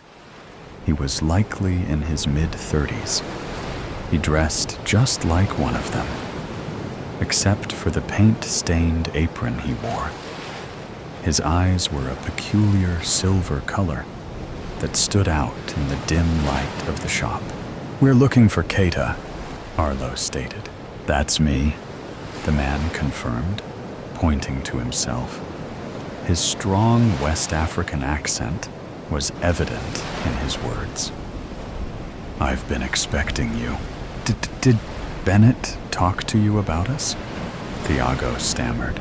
With a rather calm demeanor, Keita tilted his head as if the answer was somewhat complicated. He spoke to me about you the first time he came here. But that was also the last time I ever saw him, he said, turning to search through a stack of paintings behind him. Carefully, he pulled one out. Exactly 2 years ago. This is what I painted. Keita placed the painting in front of them. Roman paled at the sight of it. Thiago still couldn't understand, and Arlo remained silent, pressing his lips together. The painting was a reproduction of a real photo. The four of them had taken 3 years ago on a road trip to the mountains. The picture had been taken with a camera set on a tripod. However, in this painting, only Arlo, Roman, and Thiago smiled at the camera, standing in front of a rocky landscape with waterfalls cascading into a lake. Bennett appeared as a gray shadow in the background, at the edge of the lake, a few meters away from them. Beside him, another gray figure crouched at Bennett's feet, as if crying. It looked like the figure of a woman. In the painting, Arlo was colored in a deep red, while Thiago and Roman were shades of maroon. Where did you get this from? Arlo demanded. From the truth, Keita answered. You guys remember exactly what happened that day, don't you? No one answered. The silence itself was confirmation. I can see the color of your souls from miles and miles away, the artist continued. I don't need to know you to start painting what each of you inspires in me. His tone became more accusatory as he went on. Bennett had this gift too. He came to me because he wanted to learn more about it. And you, Arlo, you knew that. Roman turned to Arlo, stunned by such information. Yet you made him self-medicate with drugs so he would lose his mind and end up taking his own life, Keita continued. I didn't want Bennett to die, Arlo protested, raising his voice. For the first time in years, he seemed to be losing his composure. I just wanted him to forget and stop painting those damn drawings. He was going to get us in trouble. You wanted him to forget her? Keita asked. He walked over to his desk and picked up some drawings, this time on notebook paper, traced by a different hand. Bennett gave me these during his last visit. Thiago held them in his hands. Upon seeing the frantic sketches of a cadaverous woman in black, gray, and green colors, he gasped, "My God!" and let the sheets fall to the floor in shock. No one bothered to pick them up. She was on the way, Roman murmured, as if talking to himself, as if justifying it to himself. She came out from between the trees like a mad woman. That's why we hit her with the car. She fell into the lake, and there was nothing else we could do, Thiago exclaimed desperately. Why jump into the lake to retrieve a body that was already lifeless? All that Arlo said to Keita was, "What do you plan to do with all of this? Send it to the police?" At the absurdity of his question, Keita replied, "I am not in charge of the punishment of men. Justice will be served, but not by me." His silver eyes gleamed as he spoke. Just keep in mind that now 2 souls are tied to your fate. As soon as they left the place, the 3 of them didn't say a word to each other until they reached the hotel. The following day, each took their flight back home. In the following months, Thiago turned himself in to the police as an accomplice in the cover-up of the hit and run. He was sentenced to 3 years in prison. When the police interrogated Roman, he revealed that although they were all drunk at the time of the incident, it was Arlo who was driving the car and who suggested they continue the trip. Roman was facing 2 years in prison. No one knew of Arlo's whereabouts. He seemed to have moved and changed his name. The authorities did what they could to search for him. But since the victim had been someone suffering from a mental illness and had run away from her own home, and therefore had little family who could report her disappearance, except for a sister, they were content with having 2 guilty individuals in prison and letting the one who escaped go free. Months after all of this, in their respective cells, Roman and Thiago received a letter in a brown envelope. The letter consisted of a pencil-drawn illustration showing Arlo drowning in a lake of skulls. The lake was the only part painted in a deep red, like blood.